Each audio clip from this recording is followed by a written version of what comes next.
Chapter 27 of how the curate and the barber proceeded with their scheme. Together with other matters worthy of record in this great history, the curate's plan did not seem a bad one to the barber, but on the contrary so good, that they immediately set about putting it in execution. They begged a petticoat and hood of the landlady, leaving her in pledge a new cassock of the curate's, and the barber made a beard out of a gray brown or red oxtail in which the landlord used to stick his comb. The landlady asked them what they wanted these things for, and the curate told her in a few words about the madness of Don Quixote, and how this disguise was intended to get him away from the mountain where he then was. The landlord and landlady immediately came to the conclusion that the madman was their guest, the balsam man and master of the blanketed squire, and they told the curate all that had passed between him and them, not omitting what Sancho had been so silent about. Finally, the landlady dressed up the curate in a style that left nothing to be desired. She put on him a cloth petticoat with black velvet stripes, a palm broad, all slashed, and a bodice of green velvet set off by a binding of white satin, which as well as the petticoat must have been made in the time of King Wamba. The curate would not let them hood him, but put on his head a little quilted linen cap which he used for a nightcap, and bound his forehead with a strip of black silk, while with another he made a mask with which he concealed his beard and face very well. He then put on his hat, which was broad enough to serve him for an umbrella, and enveloping himself in his cloak seated himself, woman fashion, on his mule, while the barber mounted his with a beard down to the waist of mingled red and white, for it was, as has been said, the tail of a clay-red ox. They took leave of all, and of the good Maritornes, who, sinner as she was, promised to pray a rosary of prayers that God may grant them success in such an arduous and Christian undertaking as that they had in hand. But hardly had he sallied forth from the inn when it struck the curate that he was doing wrong in rigging himself out in that fashion, as it was an indecorous thing for a priest to dress himself that way evening, though much may depend upon it.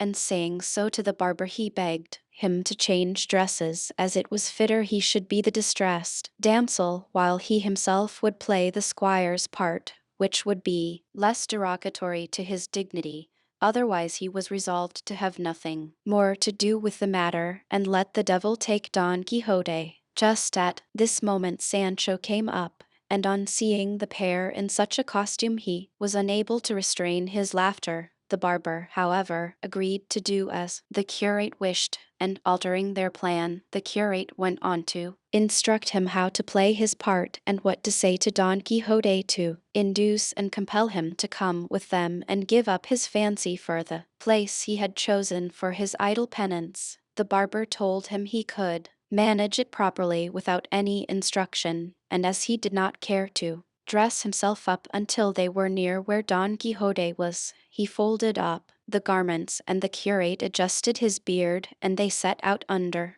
the guidance of Sancho Panza, who went along telling them of the encounter with the madman they met in the Sierra, saying nothing, however, about the finding of the valise and its contents, for with all his simplicity the lad was a trifle covetous. The next day they reached the place where Sancho had laid the broom branches as marks to direct him to where he had left his master, and recognizing it he told them that here was the entrance, and that they would do well to dress themselves, if that was required to deliver his master, for they had already told him that going in this guise and dressing in this way were of the highest importance in order to rescue his master from the pernicious life he had adopted, and they charged him strictly not to tell his master who they were, or that he knew them, and should he ask, as ask he would, if he had given the letter to Dulcinea, to say that he had, and that, as she did not know how to read, she had given an answer by word of mouth, saying that she commanded him, on pain of her displeasure, to come and see her at once, and it was a very important matter for himself, because in this way and with what they meant to say to him they felt sure of bringing him back to a better mode. of life and inducing him to take immediate steps to become an emperor or monarch, for there was no fear of his becoming an archbishop. All this Sancho listened to and fixed it well in his memory, and thanked them heartily for intending to recommend his master to be an emperor instead of an archbishop, for he felt sure that in the way of bestowing rewards on their squires emperors could do more than archbishops errant. He said, too, that it would be as well for him to go on before them to find him, and give him his lady's answer, for that perhaps may be enough to bring him away from the place without putting them to all this trouble. They approved of what Sancho proposed,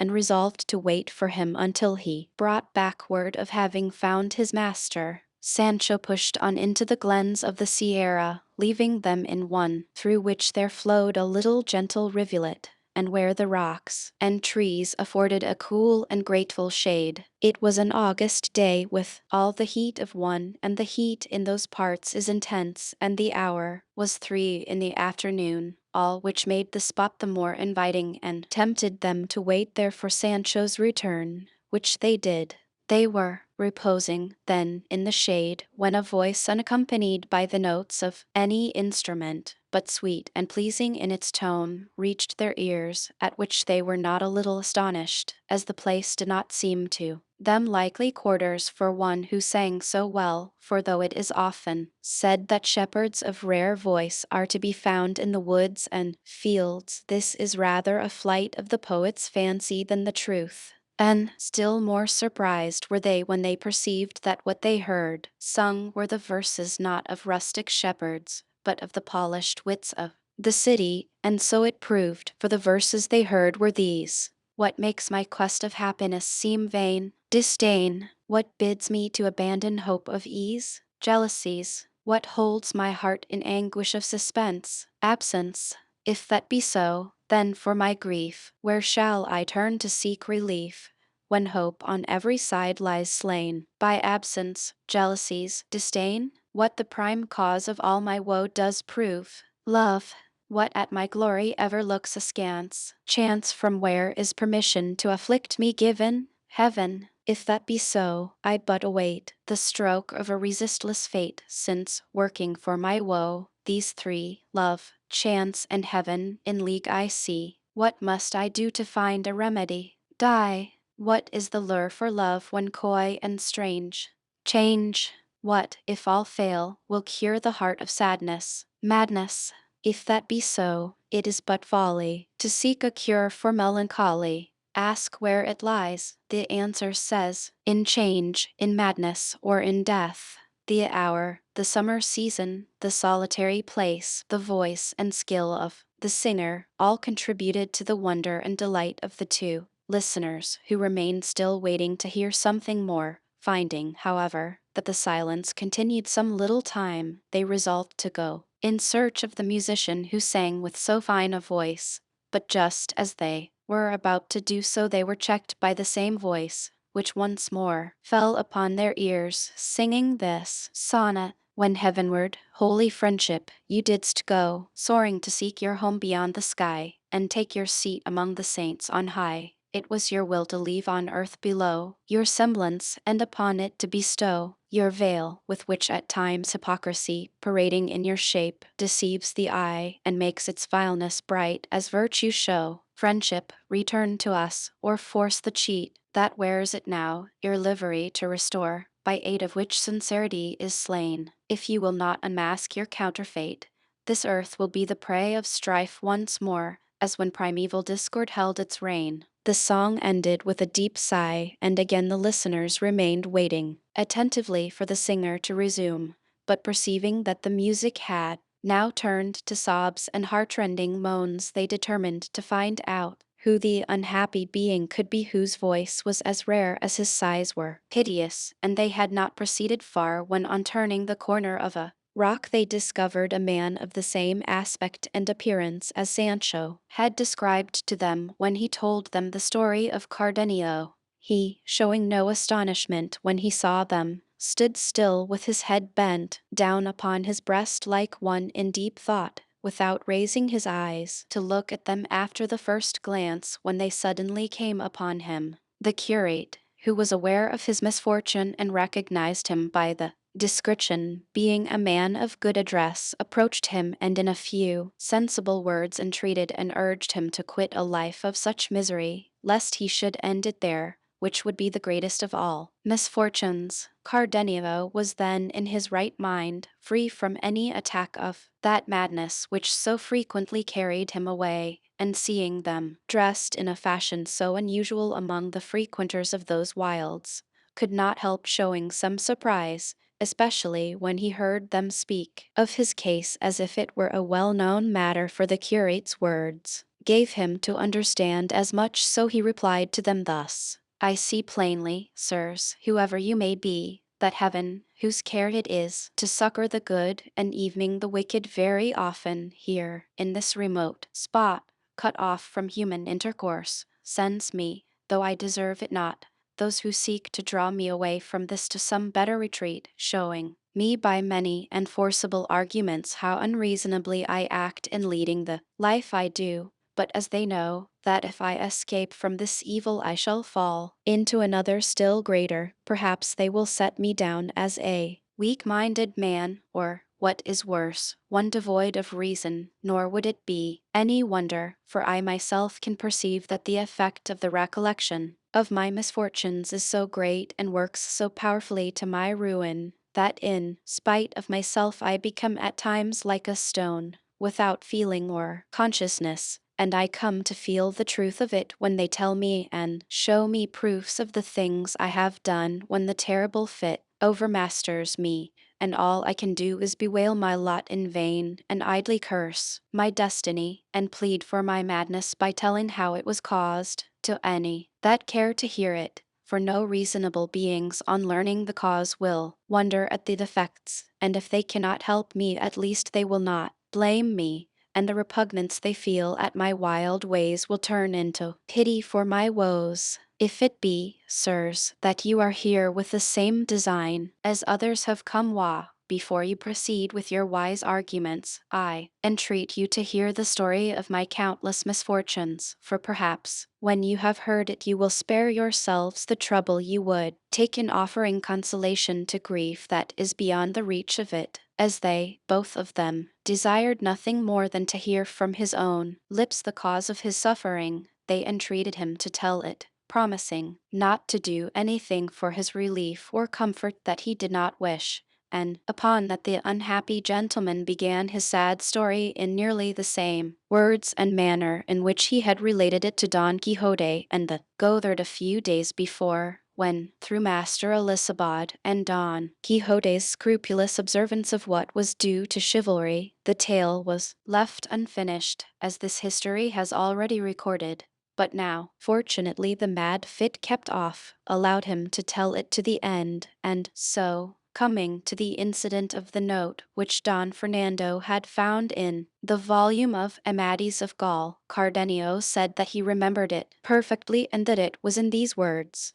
Lucinda to Cardenio, every day I discover merits in you that oblige and compel me to hold you in higher estimation. So if you desire to relieve me of this obligation without cost to my honor, you may easily do so. I have a father who knows you and loves me dearly, who without putting any constraint on my inclination will grant what will be reasonable for you to have, if it be that you value me as you say and as I believe you do. By this letter I was induced, as I told you, to demand Lucinda for my wife, and it was through it that Lucinda came to be regarded by Don Fernando as one of the most discreet and prudent women of the day, and this letter it was that suggested his design of ruining me before mine could be carried into effect. I told Don Fernando that all Lucinda's father was waiting for was that mine should ask her of him, which I did not dare to suggest to him, fearing that he would not consent to do so, not because he did not know perfectly well the rank, goodness, virtue, and beauty of Lucinda, and that she had qualities that would do honor to any family in Spain, but because I was aware that he did not wish me to marry so soon, before seeing what the Duke Ricardo would do for me. In short, I told him I did not venture to mention it to my father as well, on account of that difficulty, as of many others that discouraged me, though I knew not well what they were, only that it seemed to me that what I desired was never to come to pass. To all this Don Fernando answered that he would take it upon himself to speak to my father, and persuade him to speak to Lucinda's father. Oh, ambitious Marius! Oh, cruel Catiline! Oh, wicked Sylla! Oh, perfidious Gainlon! Oh, treacherous Valido! Oh, vindictive Julian! Oh, covetous Judas! Traitor,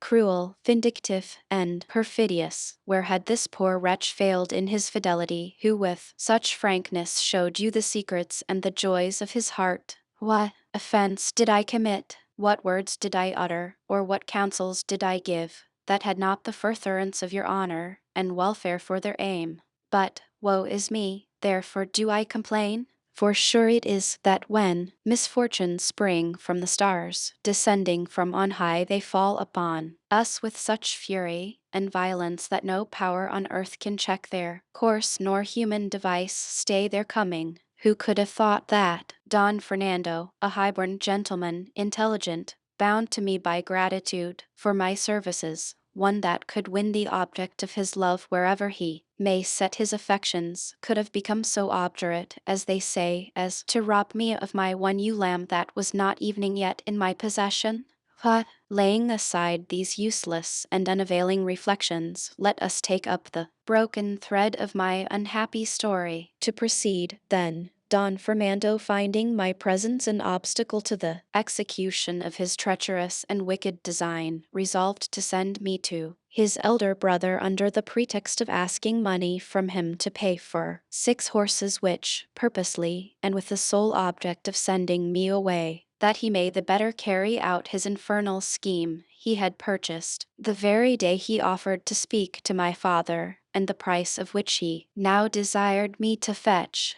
Could I have anticipated this treachery? Could I, by any chance, have suspected it? No, so far from that. I offered with the greatest pleasure to go at once, in my satisfaction at the good bargain that had been made. That night I spoke with Lucinda and told her what had been agreed upon with Don Fernando, and how I had strong hopes of our fair and reasonable wishes being realized. She, as unsuspicious as I was of the treachery of Don Fernando, bade me try to return speedily, as she believed the fulfillment of our desires would be delayed only so long as my father put off speaking to hers. I know not why it was that on saying this to me her eyes filled with tears, and there came a lump in her throat that prevented her from uttering a word, of many more that it seemed to me she was striving to say to me. I was astonished at this unusual turn, which I never before observed in her,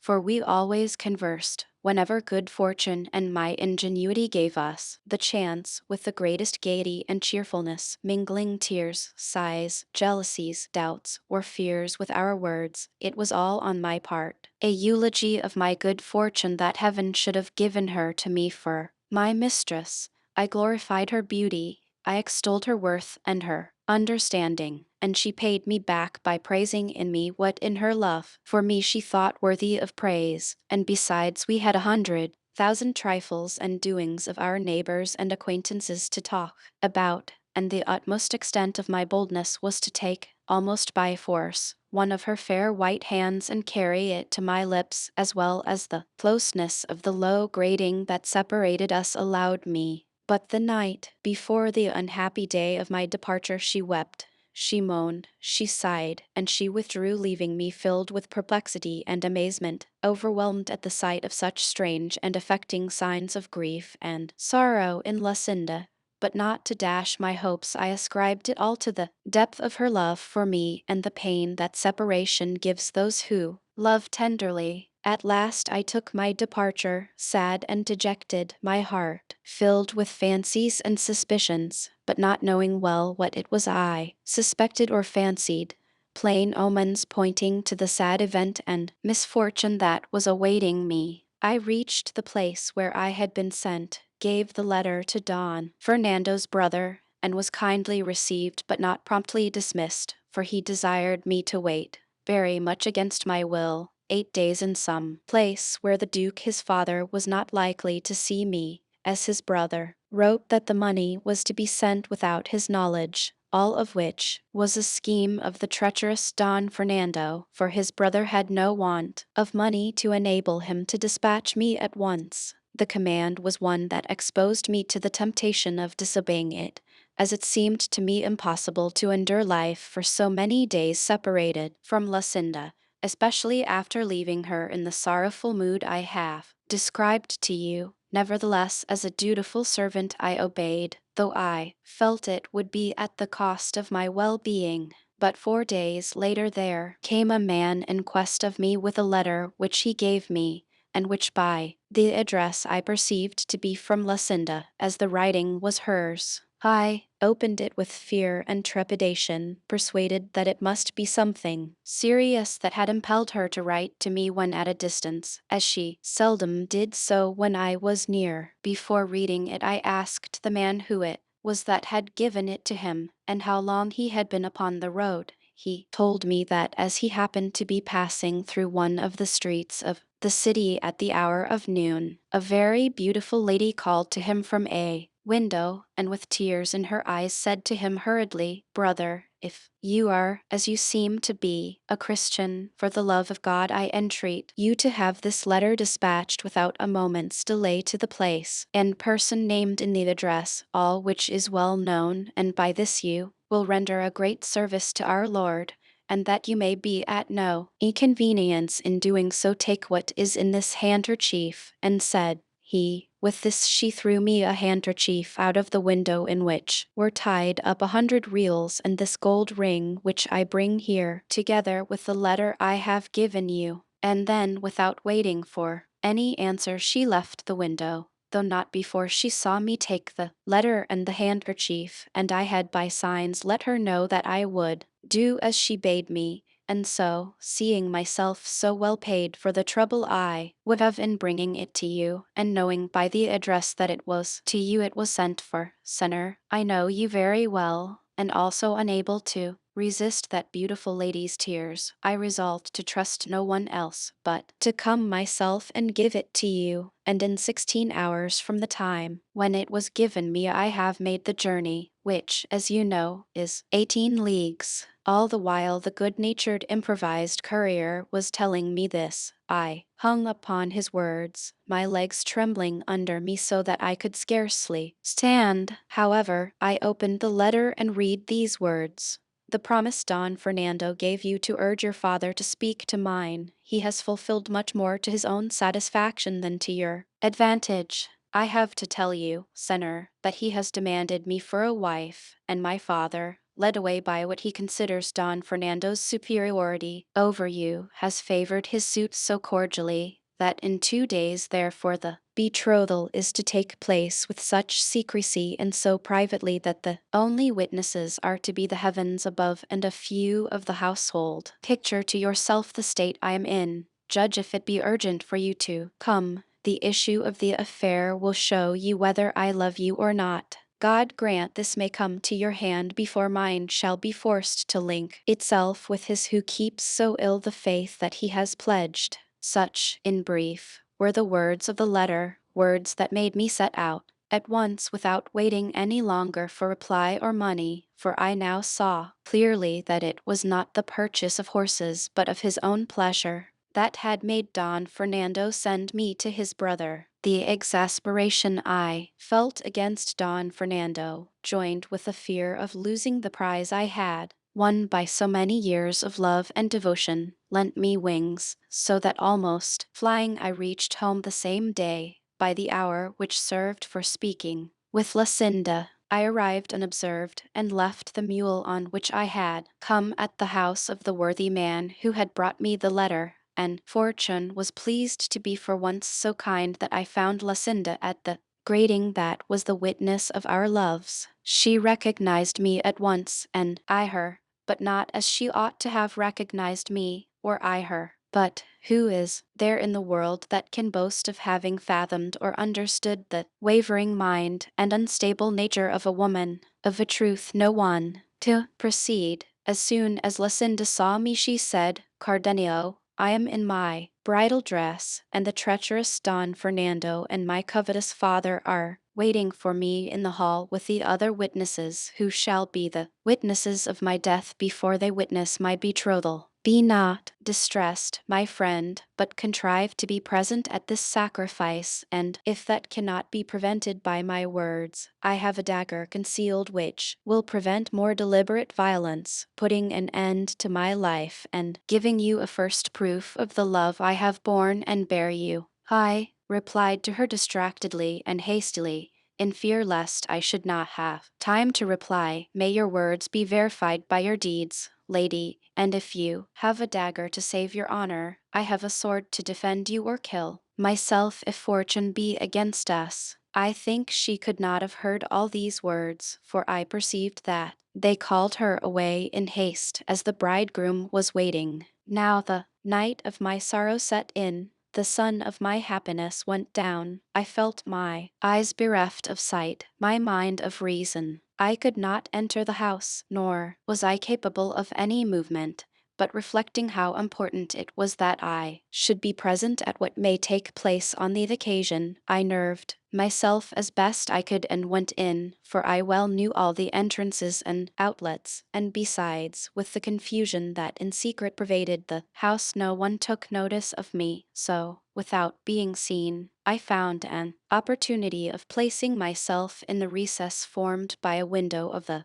hall itself, and concealed by the ends and borders of two tapestries, from between which I could, without being seen, see all that took place in the room. Who could describe the agitation of heart I suffered as I stood there, the thoughts that came to me, the reflections that passed through my mind? They were such as cannot be, nor were it well they should be, told. Suffice it to say that the bridegroom entered the hall in his usual dress, without ornament of any kind. As groomsman he had with him a cousin of Lucinda's, and except the servants of the house, there was no one else in the chamber. Soon afterwards Lucinda came out from an antechamber, attended by her mother and two of her damsels, arrayed and adorned as became her rank and beauty, and in full festival and ceremonial attire. My anxiety and distraction did not allow me to observe or notice particularly what she wore. I could only perceive the colors, which were crimson and white, and the glitter of the gems and jewels on her headdress and apparel, surpassed by the rare beauty of her lovely auburn hair that vying with the precious stones, and the light of the 4 torches that stood in the hall shone with a brighter gleam than all. O memory, mortal foe of my peace, why bring before me now the incomparable beauty of that adored enemy of mine? Were it not better, cruel memory, to remind me and recall what she then did, that stirred by a wrong so glaring I may seek, if not vengeance now, at least to rid myself of life? Be not weary, sirs, of listening to these digressions. My sorrow is not one of those that can or should be told tersely and briefly, for to me each incident seems to call for many words. To this the curate replied that not only were they not weary of listening to him, but that the details he mentioned interested them greatly, being of a kind by no means to be omitted and deserving of the same attention as the main story. To proceed, then, continued Cardenio, all being assembled in the hall, the priest of the parish came in, and as he took the pair by the hand to perform the requisite ceremony, at the words, "Will you, Senora Lucinda, take Senor Don Fernando, here present, for your lawful husband, as the Holy Mother Church ordains?" I thrust my head and neck out from between the tapestries, and with eager ears and throbbing heart set myself to listen to Lucinda's answer, awaiting in her reply the sentence of death, or the grant of life. Oh, that I had but dared at that moment to rush forward crying aloud, "Lucinda, Lucinda, have a care what you do, remember what you owest me. Bethink you are mine, and cannot be another's. Reflect that your utterance of yes, and the end of my life, will come at the same instant. Oh, treacherous Don Fernando, robber of my glory, death of my life, what seekest you? Remember that you cannot, as a Christian, attain the object of your wishes, for Lucinda is my bride." and I am her husband. Fool that I am. Now that I'm far away and out of danger, I say I should have done what I did not do. Now that I have allowed my precious treasure to be robbed from me, I curse the robber, on whom I may have taken vengeance had I as much heart for it as I have for bewailing my fate. In short, as I was then a coward and a fool, little wonder is it if I am now dying shame-stricken, remorseful, and mad.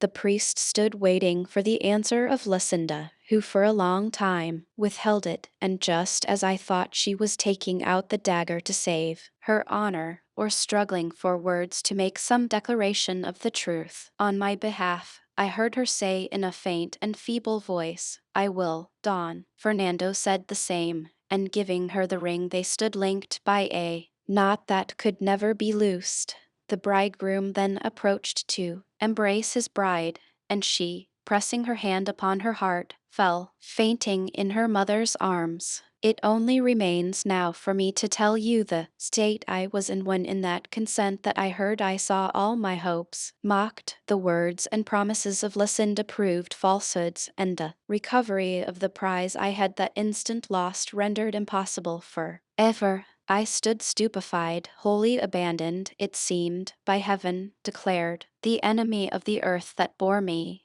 the air refusing me breath for my sighs, the water moisture for my tears. It was only the fire that gathered strength so that my whole frame glowed with rage and jealousy. They were all thrown into confusion by Lucinda's fainting, and as her mother was unlacing her to give her heir a sealed paper was discovered in her bosom, which Don Fernando seized at once and began to read by the light of one of the torches. As soon as he had read it he seated himself in a chair, leaning his cheek on his hand in the attitude of one deep in thought, without taking any part in the efforts that were being made to recover his bride from her fainting fit. Seeing all the household in confusion, I ventured to come out regardless whether I were seen or not, and determined, if I were to do some frenzied deed that would prove to all the world the righteous indignation of my breast in the punishment of the treacherous Don Fernando, and evening in that of the fickle fainting traitress.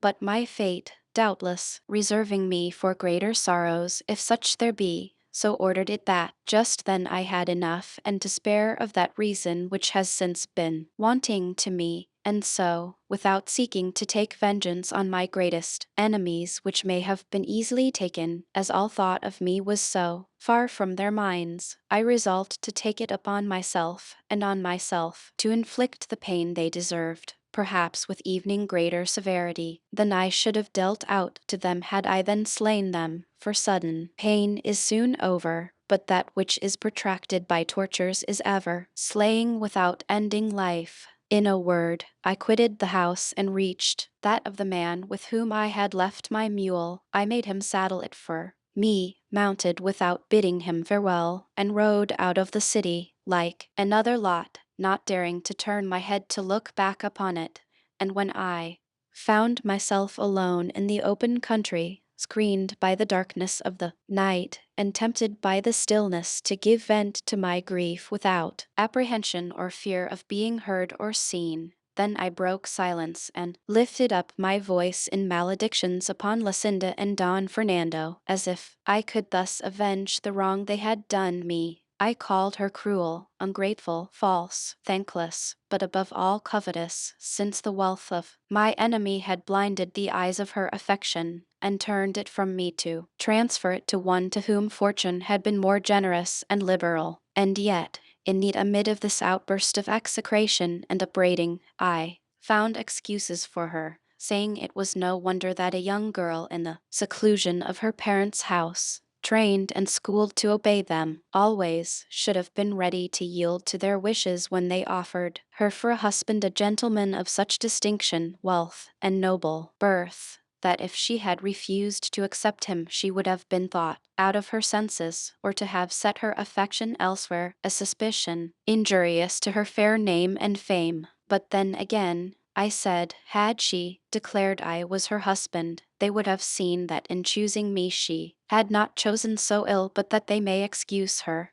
for before Don Fernando had made his offer, they themselves could not have desired, if their desires had been ruled by reason, a more eligible husband for their daughter than I was, and she, before taking the last fatal step of giving her hand, may easily have said that I had already given her mine, for I should have come forward to support any assertion of hers to that effect. In short, I came to the conclusion that feeble love, little reflection, great ambition, and a craving for rank had made her forget the words with which she had deceived me, encouraged and supported by my firm hopes and honorable passion. Thus soliloquizing and agitated, I journeyed onward for the remainder of the night, and by daybreak I reached one of the passes of these mountains, among which I wandered for 3 days more without taking any path or road, until I came to some meadows lying on I know not which side of the mountains, and there I inquired of some herdsmen in what direction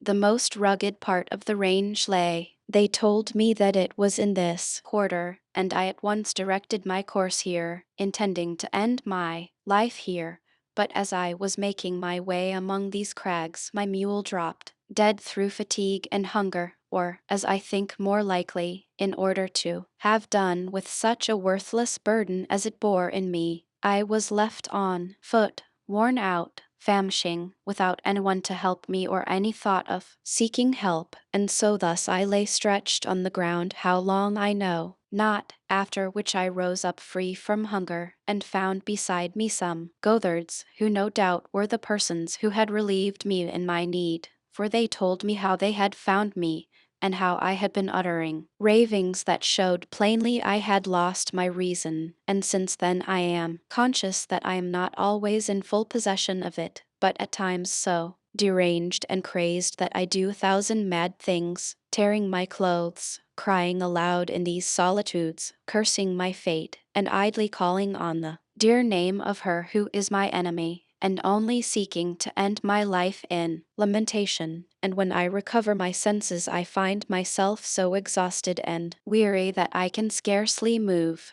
Most commonly my dwelling is the hollow of a cork tree large enough to shelter this miserable body. The herdsmen and goatherds who frequent these mountains, moved by compassion, furnish me with food, leaving it by the wayside or on the rocks, where they think I may perhaps pass and find it. And so, evening though I may be then out of my senses, the wants of nature teach me what is required to sustain me, and make me crave it and eager to take it. At other times, so they tell me when they find me in a rational mood, I sally out upon the road, and, though they would gladly give it me, I snatch food by force from the shepherds, bringing it from the village to their huts. Thus do pass the wretched life that remains to me, until it be heaven's will to bring it to a close, or so to order my memory that I no longer recollect the beauty and treachery of Lucinda, or the wrong done me by Don Fernando. For if it will do this without depriving me of life, I will turn my thoughts into some better channel. If not,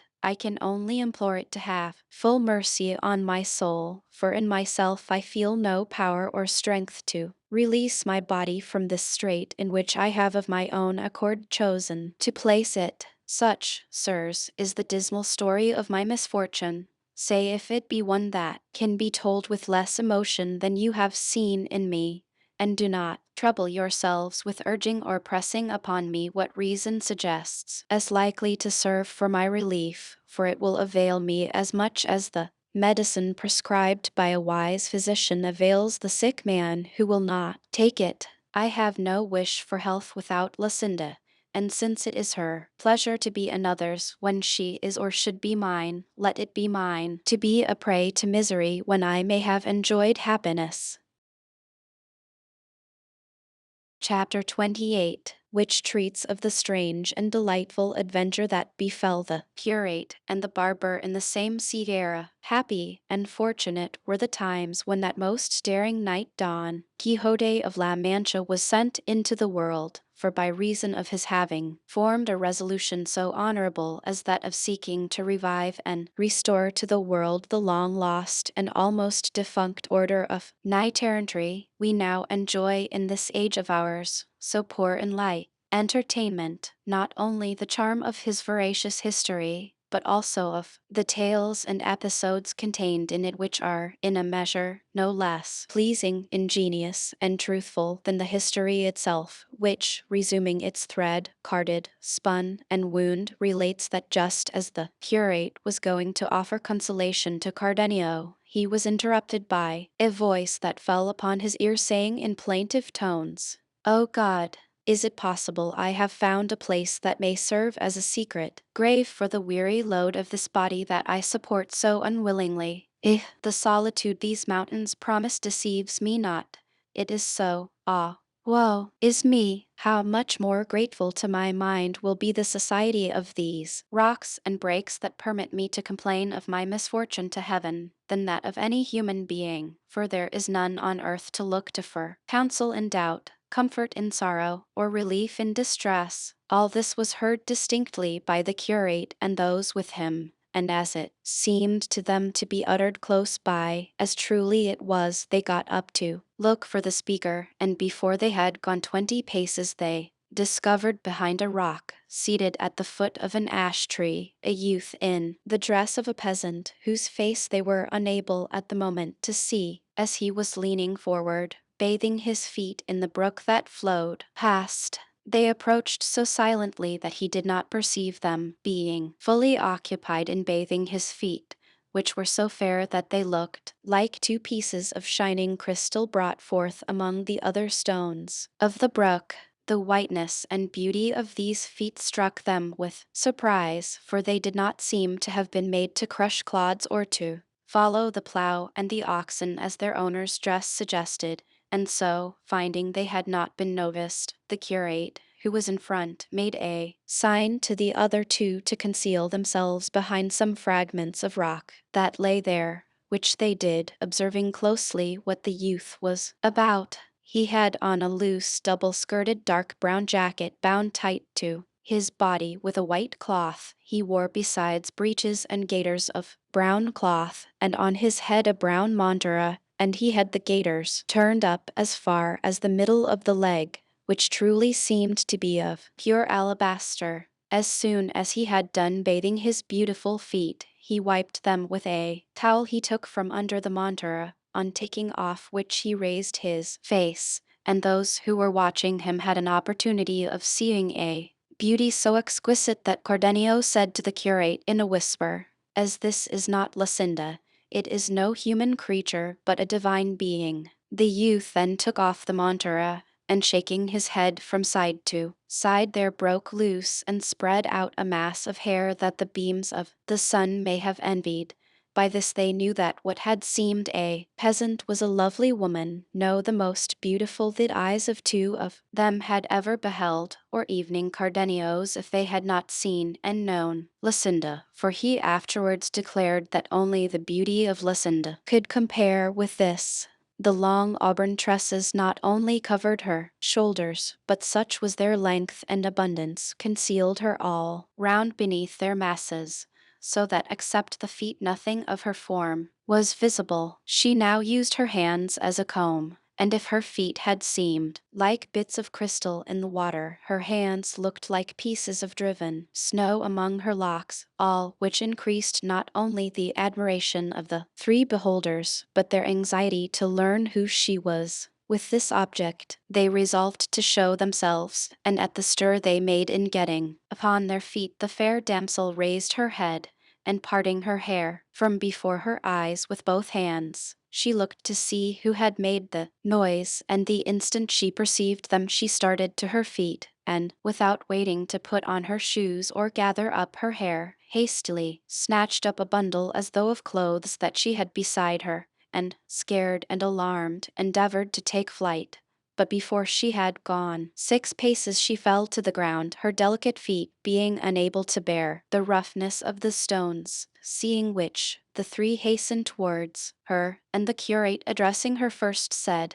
"Stay, Senora, whoever you may be, for those whom you see here only desire to be of service to you. You have no need to attempt a flight so heedless, for neither can your feet bear it, nor we allow it." Taken by surprise and bewildered, she made no reply to these words. They, however, came towards her, and the curate taking her hand went on to say, "What your dress would hide, Senora, is made known to us by your hair, a clear proof that it can be no trifling cause that has disguised your beauty in a garb so unworthy of it, and sent it into solitudes like these, where we have had the good fortune to find you, if not to relieve your distress, at least to offer you comfort, for no distress, so long as life lasts, can be so oppressive or reach such a height as to make the sufferer refuse to listen to comfort offered with good intention. And so, Senora, or Senor, or whatever you prefer to be, dismiss the fears that our appearance has caused you and make us acquainted with your good or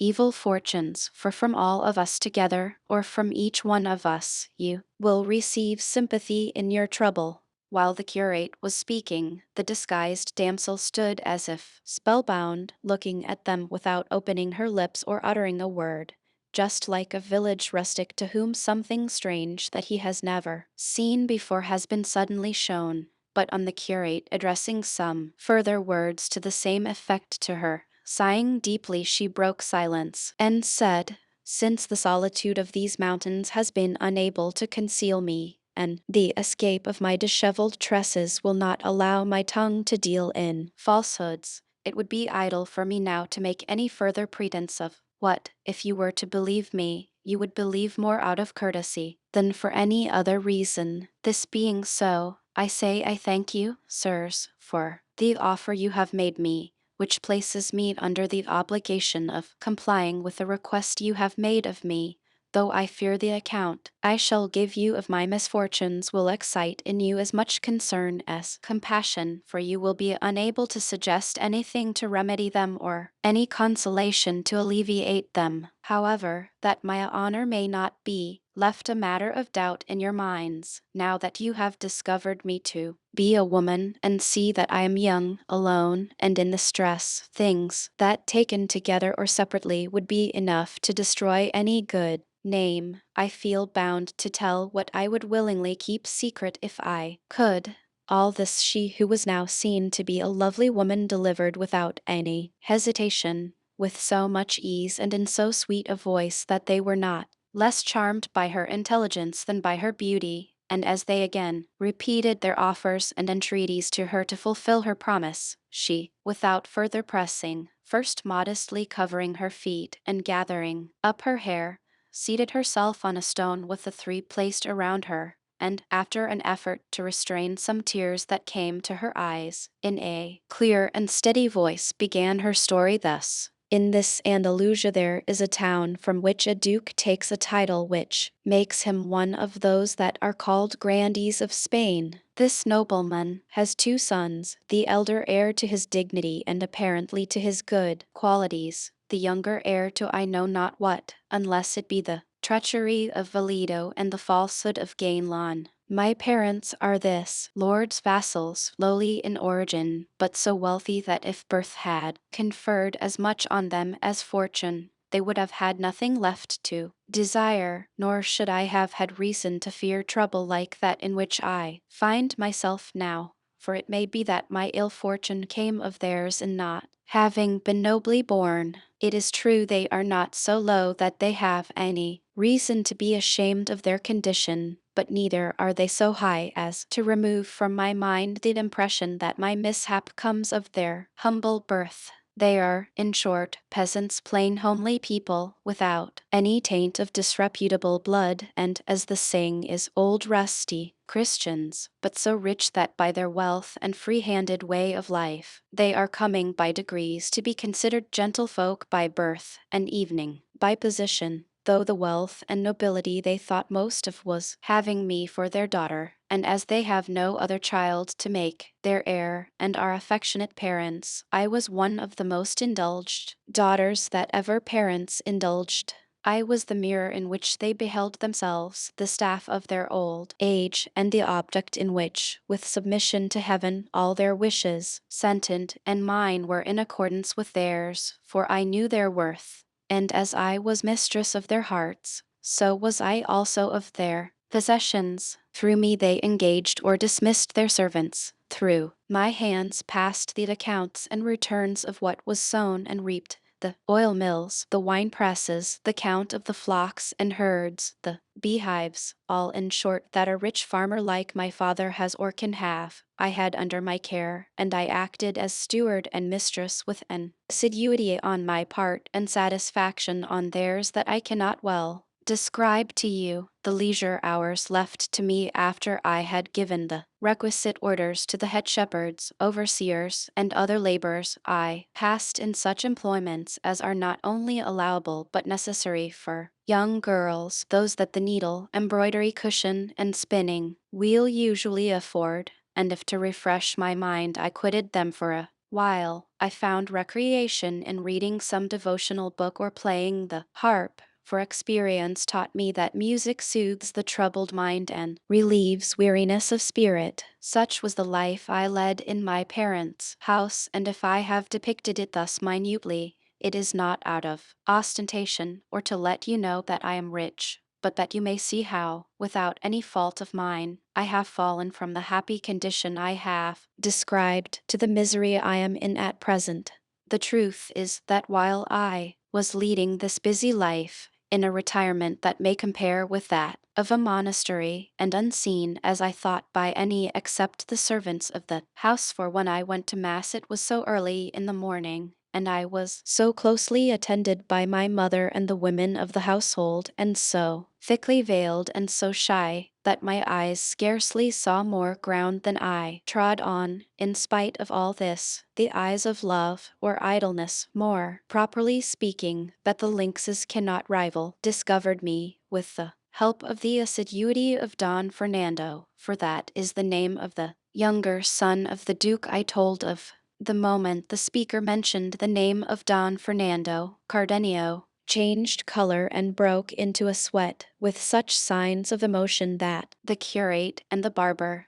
who observed it, feared that one of the mad fits which they heard attacked him sometimes was coming upon him. But Cardenio showed no further agitation and remained quiet, regarding the peasant girl with fixed attention, for he began to suspect who she was. She, however, without noticing the excitement of Cardenio, continuing her story, went on to say, and they had hardly discovered me, when, as he owned afterwards, he was smitten with a violent love for me, as the manner in which it displayed itself plainly showed. But to shorten the long recital of my woes, I will pass over in silence all the artifices employed by Don Fernando for declaring his passion for me. He bribed all the household, he gave and offered gifts and presents to my parents. Every day was like a holiday or a merrymaking in our street. By night no one could sleep for the music. The love letters that used to come to my hand, no one knew how, were innumerable, full of tender pleadings and pledges, containing more promises and oaths than there were letters in them, all which not only did not soften me, but hardened my heart against him, as if he had been my mortal enemy, and as if everything he did to make me yield were done with the opposite intention. Not that the high-bred bearing of Don Fernando was disagreeable to me, or that I found his importunities wearisome, for it gave me a certain sort of satisfaction to find myself so sought and prized by a gentleman of such distinction, and I was not displeased at seeing my praises in his letters, for however ugly we women may be, it seems to me it always pleases us to hear ourselves called beautiful, but that my own sense of right was opposed to all this, as well as the repeated advice of my parents, who now very plainly perceived Don Fernando's purpose, for he cared very little if all the world knew it. They told me they trusted and confided their honor and good name to my virtue and rectitude alone, and bade me consider the disparity between Don Fernando and myself, from which I may conclude that his intentions, whatever he may say to the contrary, had for their aim his own pleasure, rather than my advantage, and if I were at all desirous of opposing an obstacle to his unreasonable suit, they were ready, they said, to marry me at once to anyone I preferred, either among the leading people of our own town or of any of those in the neighborhood, for with their wealth and my good name, a match may be looked for in any quarter. This offer and their sound advice strengthened my resolution, and I never gave Don Fernando a word in reply that could hold out to him any hope of success, however remote. All this caution of mine, which he must have taken for coyness, had apparently the effect of increasing his wanton appetite, for that is the name I give to his passion for me. Had it been what he declared it to be, you would not know of it now, because there would have been no occasion to tell you of it. At length he learned that my parents were contemplating marriage for me in order to put an end to his hopes of obtaining possession of me, or at least to secure additional protectors to watch over me, and this intelligence or suspicion made him act as you shall hear. One night, as I was in my chamber with no other companion than a damsel who waited on me, with the doors carefully locked lest my honor should be imperiled through any carelessness, I know not nor can conceive how it happened, but with all this seclusion and these precautions, and in the solitude and silence of my retirement, I found him standing before me, a vision that so astounded me that it deprived my eyes of sight and my tongue of speech. I had no power to utter a cry, nor, I think, did he give me time to utter one, as he immediately approached me, and taking me in his arms, for, overwhelmed as I was powerless, I say, to help myself, he began to make such professions to me that I know not how falsehood could have had the power of dressing them up to seem so like truth. And the traitor contrived that his tears should vouch for his words, and his sighs for his sincerity. I, a poor young creature alone, ill-versed among my people in cases such as this, began, I know not how, to think all these lying protestations true, though without being moved by his sighs and tears to anything more than pure compassion, and so, as the first feeling of bewilderment passed away, and I began in some degree to recover myself, I said to him with more courage than I thought I could have possessed, if, as I am now in your arms, Senor, I were in the claws of a fierce lion, and my deliverance could be procured by doing or saying anything to the prejudice of my honor, it would no more be in my power to do it or say it than it would be possible that what was should not have been. So, then, if you hold my body clasped in your arms, I hold my soul secured by virtuous intentions, very different from yours, as you will see if you attempt to carry them into effect by force. I am your vassal, but I am not your slave. Your nobility neither has nor should have any right to dishonor or degrade my humble birth, and low-born peasant as I have my self-respect as much as you, a lord and gentleman. With me your violence will be to no purpose, your wealth will have no weight, your words will have no power to deceive me, nor your sighs or tears to soften me. Were I to see any of the things I speak of in him whom my parents gave me as a husband, his will should be mine, and mine should be bounded by his, and my honor being preserved even though my inclinations were not, would willingly yield him what you, Senor, would now obtain by force. And this I say lest you should suppose that any but my lawful husband shall ever win anything of me. If that, said this disloyal gentleman, be the only scruple you feel, fairest Dorothea, for that is the name of this unhappy being, see here I give you my hand to be yours, and let heaven, from which nothing is hid, and this image of Our Lady you have here, be witnesses of this pledge. When Cardenio heard her say she was called Dorothea, he showed fresh agitation and felt convinced of the truth of his former suspicion, but he was unwilling to interrupt the story, and wished to hear the end of what he already all but knew, so he merely said,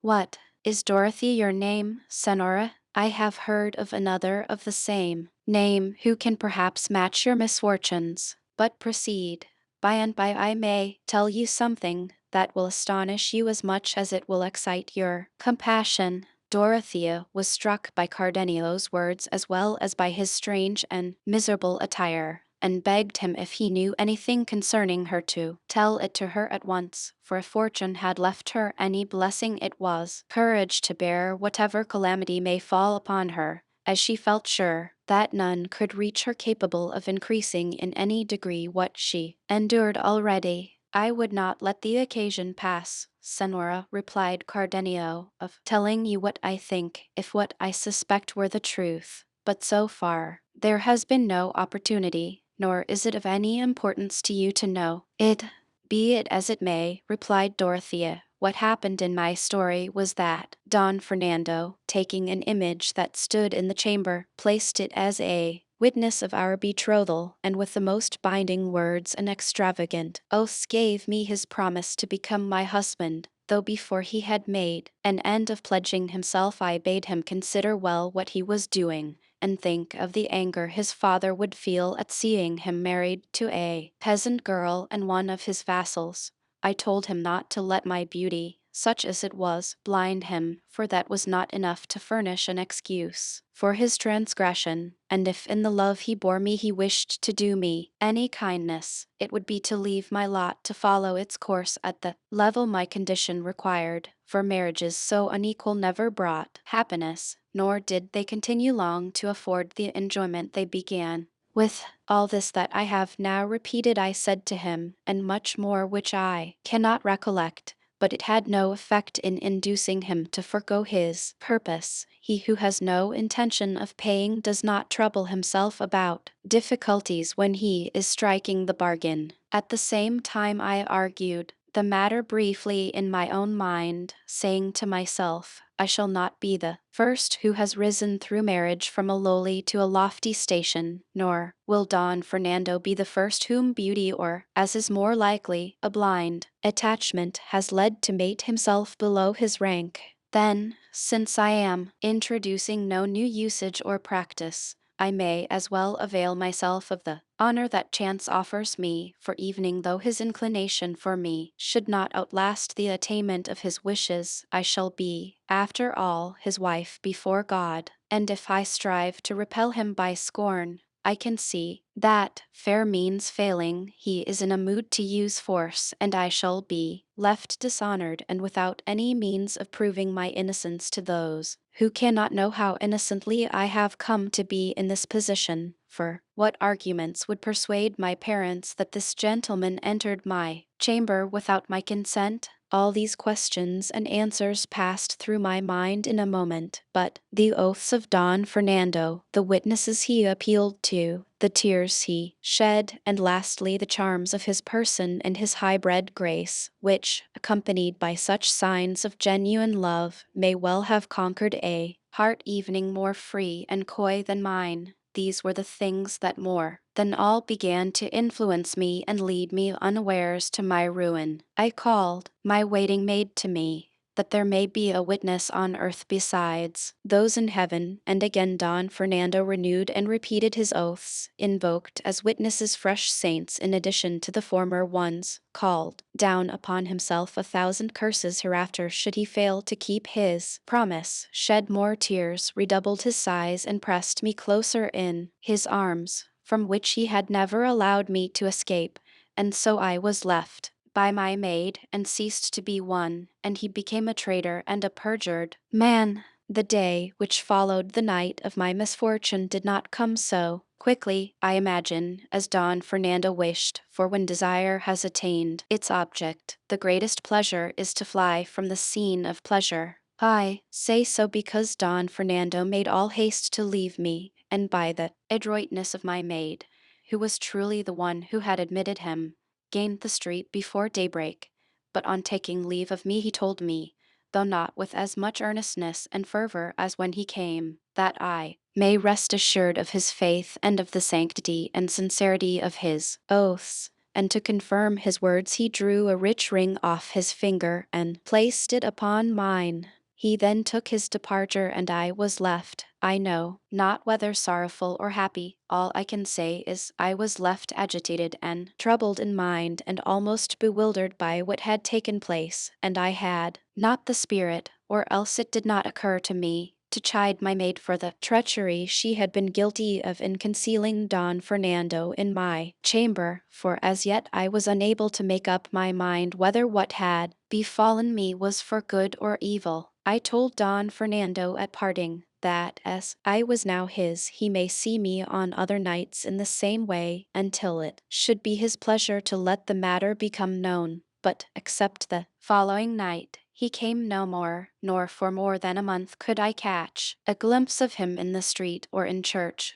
while I wearied myself with watching for one, although I knew he was in the town, and almost every day went out hunting, a pastime he was very fond of. I remember well how sad and dreary those days and hours were to me. I remember well how I began to doubt as they went by, an evening to lose confidence in the faith of Don Fernando, and I remember, too, how my maid heard those words in reproof of her audacity that she had not heard before, and how I was forced to put a constraint on my tears and on the expression of my countenance, not to give my parents cause to ask me why I was so melancholy, and drive me to invent falsehoods in reply. But all this was suddenly brought to an end, for the time came when all such considerations were disregarded, and there was no further question of honor, when my patience gave way and the secret of my heart became known abroad.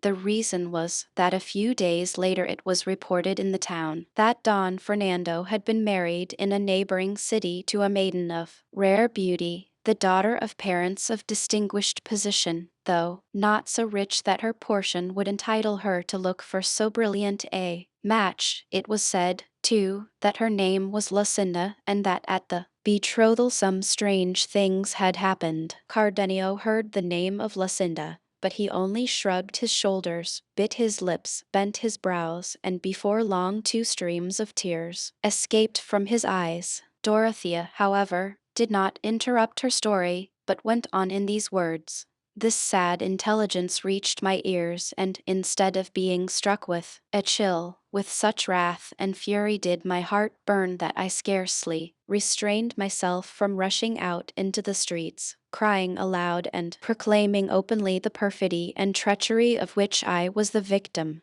But this transport of rage was for the time checked by a resolution I formed to be carried out the same night, and that was to assume this dress, which I got from a servant of my father's, one of the Zagels, as they are called in farmhouses, to whom I confided the whole of my misfortune, and whom I entreated to accompany me to the city where I heard my enemy was. He, though he remonstrated with me for my boldness, and condemned my resolution, when he saw me bent upon my purpose, offered to bear me company, as he said, to the end of the world. I at once packed up in a linen pillowcase a woman's dress, and some jewels and money to provide for emergencies, and in the silence of the night, without letting my treacherous maid know, I sallied forth from the house, accompanied by my servant and abundant anxieties, and on foot set out for the city, but borne as it were on wings by my eagerness to reach it,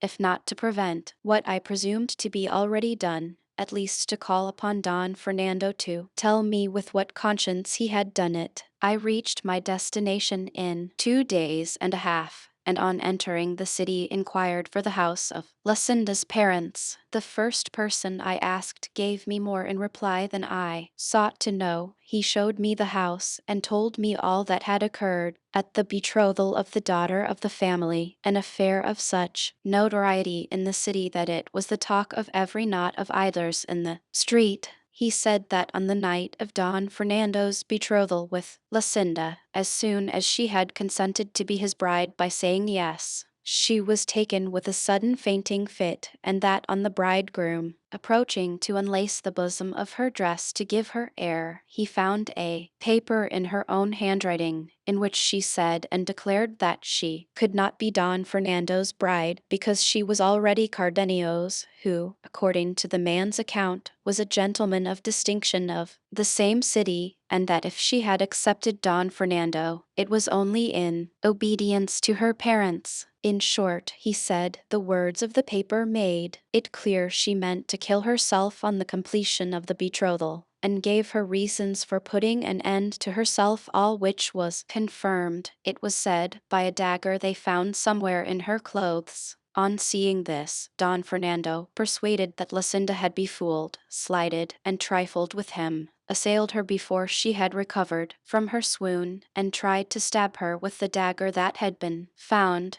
and would have succeeded had not her parents and those who were present prevented him. It was said, moreover, that Don Fernando went away at once, and that Lucinda did not recover from her prostration until the next day, when she told her parents how she was really the bride of the Cardenio I have mentioned. I learned besides that Cardenio, according to report, had been present at the betrothal, and that upon seeing her betrothed contrary to his expectation, he had quitted the city in despair, leaving behind him a letter declaring the wrong Lucinda had done him, and his intention of going where no one should ever see him again. All this was a matter of notoriety in the city, and every one spoke of it, especially when it became known that Lucinda was missing from her father's house and from the city, for she was not to be found anywhere, to the distraction of her parents, who knew not what steps to take to recover her. What I learned revived my hopes, and I was better pleased not to have found Don Fernando than to find him married, for it seemed to me that the door was not yet entirely shut upon relief in my case, and I thought that perhaps heaven had put this impediment in the way of the second marriage to lead him to recognize his obligations under the former one, and reflect that as a Christian he was bound to consider his soul above all human objects. All this passed through my mind, and I strove to comfort myself without comfort, indulging in faint and distant hopes of cherishing that life that I now abhor.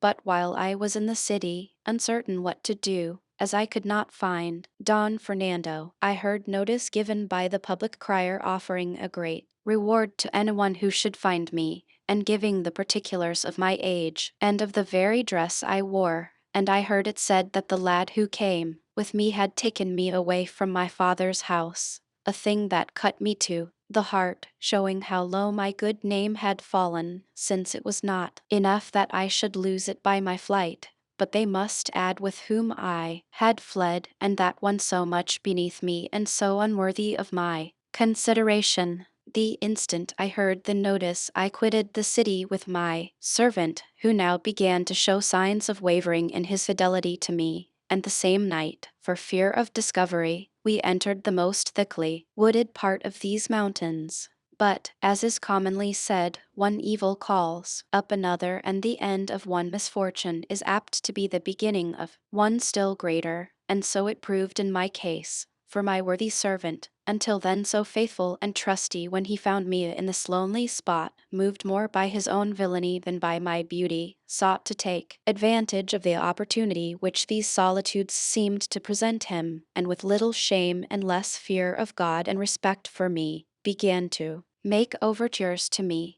and finding that I replied to the effrontery of his proposals with justly severe language, he laid aside the entreaties which he had employed at first, and began to use violence. But just Heaven, that seldom fails to watch over and aid good intentions, so aided mine that with my slight strength and with little exertion I pushed him over a precipice, where I left him, whether dead or alive I know not, and then, with greater speed than seemed possible in my terror and fatigue, I made my way into the mountains, without any other thought or purpose save that of hiding myself among them, and escaping my father, and those dispatched in search of me by his orders. It is now I know not how many months since with this object I came here, where I met a herdsman who engaged me as his servant at a place in the heart of this Sierra, and all this time I have been serving him as herd, striving to keep always afield to hide these locks which have now unexpectedly betrayed me. But all my care and pains were unavailing, for my master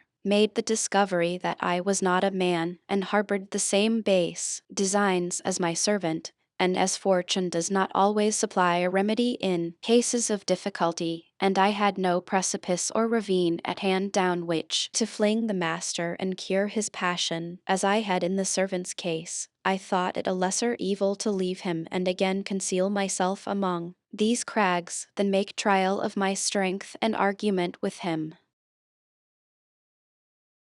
Chapter 29, which treats of the droll device and method adopted to extricate our love-stricken knight from the severe penance he had imposed upon himself. such, sirs, is the true story of my sad adventures. Judge for yourselves, now whether the sighs and lamentations you heard and the tears that flowed from my eyes had not sufficient cause evening if I had indulged in them more freely. And if you consider the nature of my misfortune, you will see that consolation is idle, as there is no possible remedy for it. All I ask of you is, what you may easily and reasonably do, to show me where I may pass my life unharassed by the fear and dread of discovery by those who are in search of me. For though the great love my parents bear me makes me feel sure of being kindly received by them, so great is my feeling of shame at the mere thought that I cannot present myself before them as they expect, that I had rather banish myself from their sight for ever than look them in the face with the reflection that they beheld mine, stripped of that purity they had a right to expect in me. With these words she became silent, and the color that overspread her face showed plainly the pain and shame she was suffering at heart.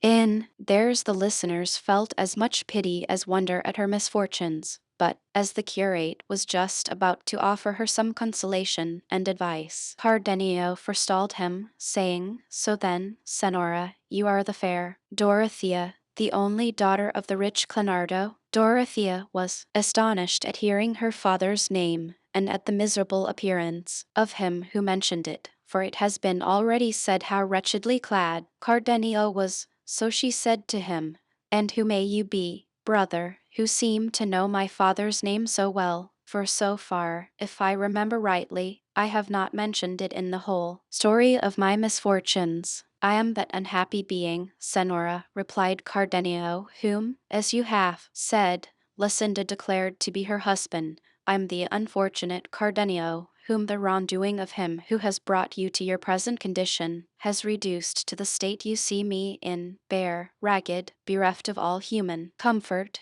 and what is worse, of reason, for I only possess it when heaven is pleased for some short space to restore it to me. I, Dorothea, am he who witnessed the wrong done by Don Fernando, and waited to hear the yes uttered by which Lucinda owned herself his betrothed. I'm he who had not courage enough to see how her fainting fit ended, or what came of the paper that was found in her bosom, because my heart had not the fortitude to endure so many strokes of ill fortune at once, and so losing patience I quitted the house, and leaving a letter with my host, which I entreated him to place in Lucinda's hands, I betook myself to these solitudes, resolved to end here the life I hated as if it were my mortal enemy. But fate would not rid me of it, contenting itself with robbing me of my reason, perhaps to preserve me for the good fortune I have had in meeting you. For if that which you have just told us be true, as I believe it to be, it may be that heaven has yet in store for both of us a happier termination to our misfortunes than we look for, because seeing that Lucinda cannot marry Don Fernando, being mine, as she has herself so openly declared, and that Don Fernando cannot marry her as he is yours, we may reasonably hope that heaven will restore to us what is ours, as it is still in existence and not yet alienated or destroyed. And, as we have this consolation springing from no very visionary hope or wild fancy, I entreat you, Senora, to form new resolutions in your better mind, as I mean to do in mine, preparing yourself to look forward to happier fortunes, for I swear to you by the faith of a gentleman and a Christian not to desert you until I see you in possession of Don Fernando, and if I cannot by words induce him to recognize his obligation to you, in that case to avail myself of the right which my rank as a gentleman gives me, and with just cause challenge him on account of the injury he has done you, not regarding my own wrongs, which I shall leave to heaven to avenge, while I on earth devote myself to yours." Cardenio's words completed the astonishment of Dorothea, and not knowing how to return thanks for such an offer, she attempted to kiss his feet,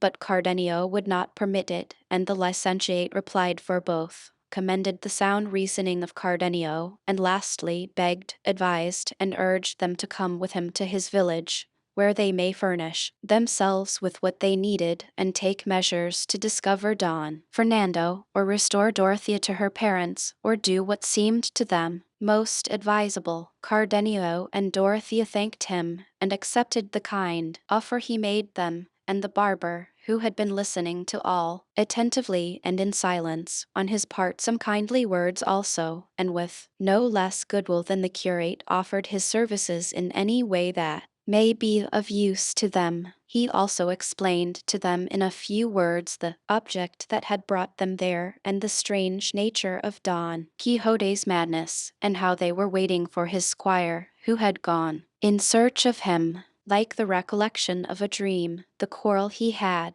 with Don Quixote came back to Cardenio's memory, and he described it to the others, but he was unable to say what the dispute was about. At this moment they heard a shout, and recognized it as coming from Sancho Panza, who, not finding them where he had left them, was calling aloud to them. They went to meet him, and in answer to their inquiries about Don Quixote, he told them how he had found him stripped to his shirt, lank, yellow, half dead with hunger, and sighing for his lady, Dulcinea, and although he had told him that she commanded him to quit that place and come to El Toboso, where she was expecting him, he had answered that he was determined not to appear in the presence of her beauty until he had done deeds to make him worthy of her favor, and if this went on, Sancho said he ran the risk of not becoming an emperor as in duty bound, or even an archbishop, which was the least he could be, for which reason they ought to consider what was to be done to get him away from there. The licentiate in reply told him not to be uneasy, for they would fetch him away in spite of himself. He then told Cardenio and Dorothea what they had proposed to do to cure Don Quixote, or at any rate take him home, upon which Dorothea said that she could play the distressed damsel better than the barber, especially as she had there the dress in which to do it to the life, and that they may trust to her, acting the part in every particular requisite for carrying out their scheme, for she had read a great many books of chivalry, and knew exactly the style in which afflicted damsels begged boons of knights errant. In that case, said the curate, there is nothing more required than to set about it at once, for beyond a doubt fortune is declaring itself in our favor, since it has so unexpectedly begun to open a door for your relief and smooth the way for us to our object. Dorothea then took out of her pillow-case a complete petticoat of some rich stuff, and a green mantle of some other fine material, and a necklace and other ornaments out of a little box, and with these in an instant she so arrayed herself that she looked like a great and rich lady. All this, and more, she said, she had taken from home in case of need, but that until then she had had no occasion to make use of it. They were all highly delighted with her grace, air, and beauty, and declared Don Fernando to be a man of very little taste when he rejected such charms. But the one who admired her most was Sancho Panza, for it seemed to him what truly was true, that in all the days of his life he had never seen such a lovely creature, and he asked the curate with great eagerness who this beautiful lady was, and what she wanted in these out-of-the-way quarters. This fair lady, brother Sancho, replied the curate, is no less a personage than the heiress in the direct male line of the great kingdom of Micamican, who has come in search of your master to beg a boon of him, which is that he redress a wrong or injury that a wicked giant has done her, and from the fame as a good knight which your master has acquired far and wide, this princess has come from Guinea to seek him. A lucky seeking and a lucky finding, said Sancho Panza at this, especially if my master has the good fortune to redress that injury, and right that wrong, and kill that son of a bitch of a giant your worship speaks of, as kill him he will if he meets him, unless, truly, he happens to be a phantom, for my master has no power at all against phantoms. But one thing among others I would beg of you, Senor Licentiate, which is that, to prevent my master taking a fancy to be an archbishop, for that is what I'm afraid of, your worship would recommend him to marry this princess at once, for in this way he will be disabled from taking archbishop's orders, and will easily come into his empire, and I to the end of my desires. I have been thinking over the matter carefully, and by what I can make out I find it will not do for me that my master should become an archbishop, because I am no good for the church, as I am married, and for me now, having as I have a wife and children, to set about obtaining dispensations to enable me to hold a place of profit under the church, would be endless work.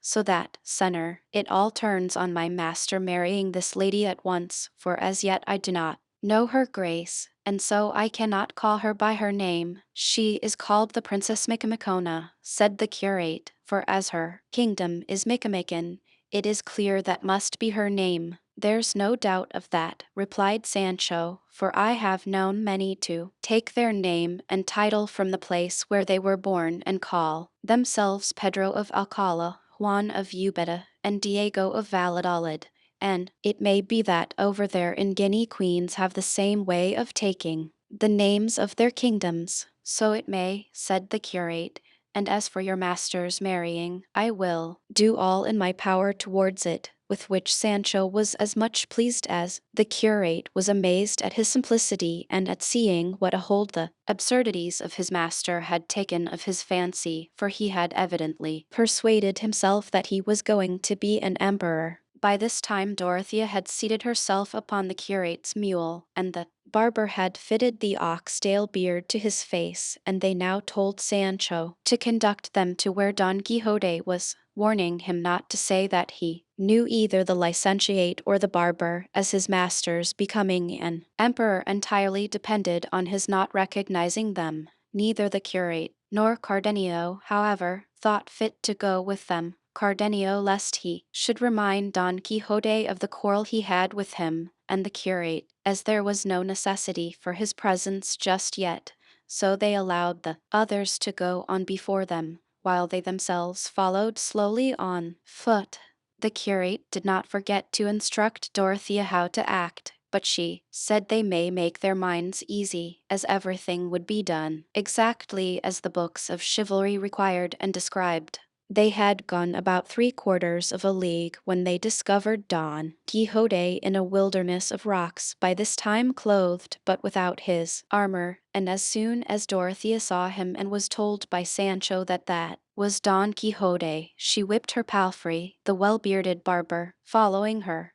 and on coming up to him her squire sprang from his mule, and came forward to receive her in his arms, and she dismounting with great ease of manner advanced to kneel before the feet of Don Quixote, and though he strove to raise her up, she without rising addressed him in this fashion: "From the spot I will not rise, valiant and doughty knight, until your goodness and courtesy grant me a boon, which will redound to the honor and renown of your person, and render a service to the most disconsolate and afflicted damsel the sun has seen. And if the may of your strong arm corresponds to the repute of your immortal fame, you are bound to aid the helpless being who, led by the savor of your renowned name, has come from far distant lands to seek your aid in her misfortunes." "I will not answer a word, beauteous lady," replied Don Quixote, "nor will I listen to anything further concerning you, until you rise from the earth."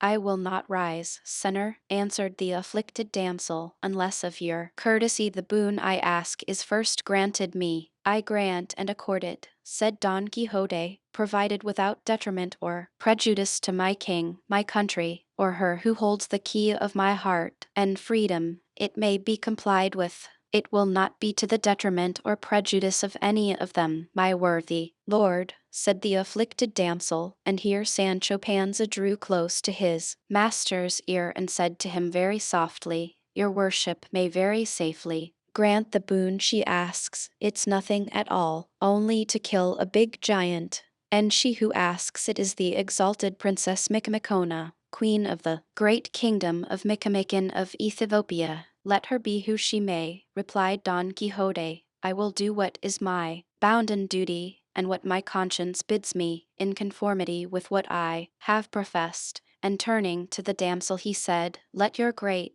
beauty rise, for I grant the boon which you would ask of me. Then what I ask, said the damsel, is that your magnanimous person accompany me at once where I will conduct you, and that ye promise not to engage in any other adventure or quest until you have avenged me of a traitor who against all human and divine law has usurped my kingdom. I repeat that I grant it, replied Don Quixote, and so, lady, you may, from this day forth, lay aside the melancholy that distresses you, and let your failing hopes gather new life and strength, for with the help of God and of my arm you will soon see yourself restored to your kingdom, and seated upon the throne of your ancient and mighty realm, notwithstanding, and despite of the felons who would gainsay it. And now hands to the work, for in delay there is apt to be danger. The distressed damsel strove with much pertinacity to kiss his hands, but Don Quixote, who was in all things a polished and courteous knight, would by no means allow it, but made her rise and embraced her with great courtesy and politeness, and ordered Sancho to look to Rocinante's girths and to arm him without a moment's delay. Sancho took down the armor, which was hung up on a tree like a trophy, and having seen to the girths armed his master in a trice, who as soon as he found himself in his armor exclaimed, Let us be gone in the name of God to bring aid to this great lady. The barber was all this time on his knees at great pains to hide his laughter and not let his beard fall, for had it fallen maybe their fine scheme would have come to nothing. But now seeing the boon granted and the promptitude with which Don Quixote prepared to set out in compliance with it, he rose and took his lady's hand, and between them they placed her upon the mule. Don Quixote then mounted Rocinante, and the barber settled himself on his beast, Sancho being left to go on foot, which made him feel anew the loss of his dapple, finding the want of him now. But he bore all with cheerfulness, being persuaded that his master had now fairly started and was just on the point of becoming an emperor, for he felt no doubt at all that he would marry this princess, and be king of Micamican at least. The only thing that troubled him was the reflection that this kingdom was in the land of the blacks, and that the people they would give him for vassals would be all black. But for this he soon found a remedy in his fancy, and said he to himself, What is it to me if my vassals are blacks? What more have I to do than make a cargo of them and carry them to Spain, where I can sell them and get ready money for them, and with it buy some title or some office in which to live at ease all the days of my life? Not unless you go to sleep and haven't the wit or skill to turn things to account and sell 3, 6, or 10,000 vassals while you would be talking about it. By God, I will stir them up, big and little, or as best I can, and let them be ever so black I'll turn them into white or yellow. Come, come, what a fool I am. And so he jogged on, so occupied with his thoughts and easy in his mind that he forgot all about the hardship of traveling on foot. Cardenio and the curate were watching all this from among some bushes, not knowing how to join company with the others. But the curate, who was very fertile in devices, soon hit upon a way of effecting their purpose, and with a pair of scissors he had in a case he quickly cut off Cardenio's beard, and putting on him a grey jerkin of his own he gave him a black cloak, leaving himself in his breeches and doublet, while Cardenio's appearance was so different from what it had been that he would not have known himself had he seen himself in a mirror. Having effected this, although the others had gone on ahead while they were disguising themselves, they easily came out on the high road before them, for the brambles and awkward places they encountered did not allow those on horseback to go as fast as those on foot.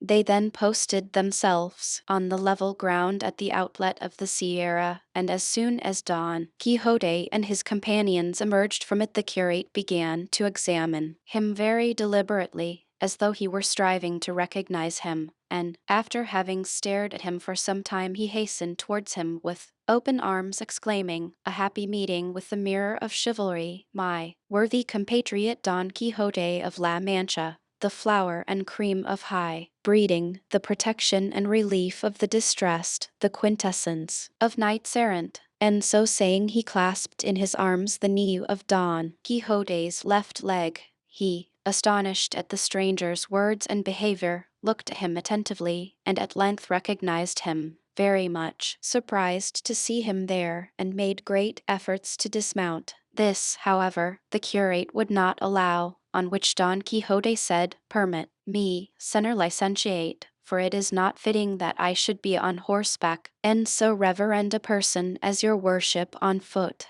"On no account will I allow it," said the curate. "Your mightiness must remain on horseback, for it is on horseback you achieve the greatest deeds and adventures that have been beheld in our age. As for me, an unworthy priest, it will serve me well enough to mount on the haunches of one of the mules of these gentlefolk who accompany your worship, if they have no objection, and I will fancy I am mounted on the steed Pegasus, or on the zebra or charger that bore the famous Moor Musarac, who to this day lies enchanted in the great hill of Zulama, a little distance from the great Compludum. Nor evening that will I consent to, Señor Licentiate," answered Don Quixote, "and I know it will be the good pleasure of my lady the princess, out of love for me, to order her squire to give up the saddle of his mule to your worship, and he can sit behind if the beast will bear it." "It will, I am sure," said the princess, "and I am sure, too, that I need not order my squire, for he is too courteous and considerate to allow a churchman to go on foot when he may be mounted."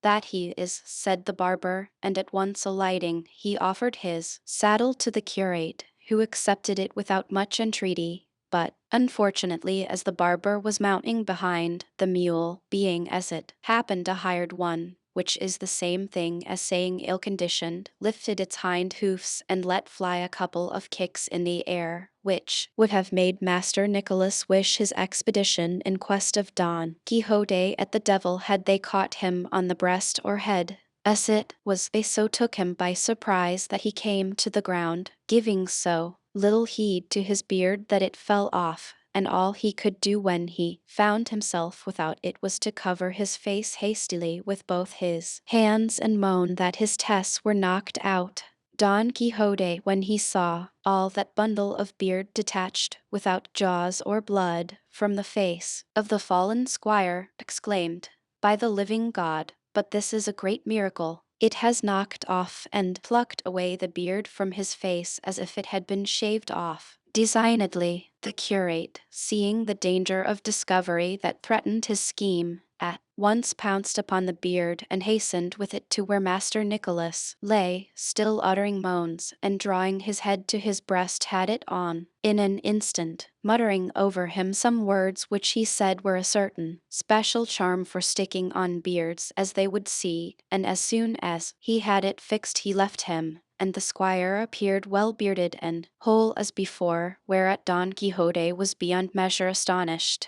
and begged the curate to teach him that charm when he had an opportunity, as he was persuaded its virtue must extend beyond the sticking on of beards, for it was clear that where the beard had been stripped off the flesh must have remained torn and lacerated, and when it could heal all that it must be good for more than beards. "And so it is," said the curate, and he promised to teach it to him on the first opportunity. They then agreed that for the present the curate should mount, and that the three should ride by turns until they reached the inn, which may be about 6 leagues from where they were. 3 then being mounted, that is to say, Don Quixote, the princess, and the curate, and 3 on foot, Cardenio, the barber, and Sancho Panza, Don Quixote said to the damsel, "Let your highness, lady, lead on whithersoever is most pleasing to you." But before she could answer, the licentiate said, "Towards what kingdom would your ladyship direct our course? Is it, perhaps, towards that of Micamican? It must be, or else I know little about kingdoms." She, being ready on all points, understood that she was to answer, "Yes," so she said, Yes, Senor, my way lies towards that kingdom. In that case, said the curate,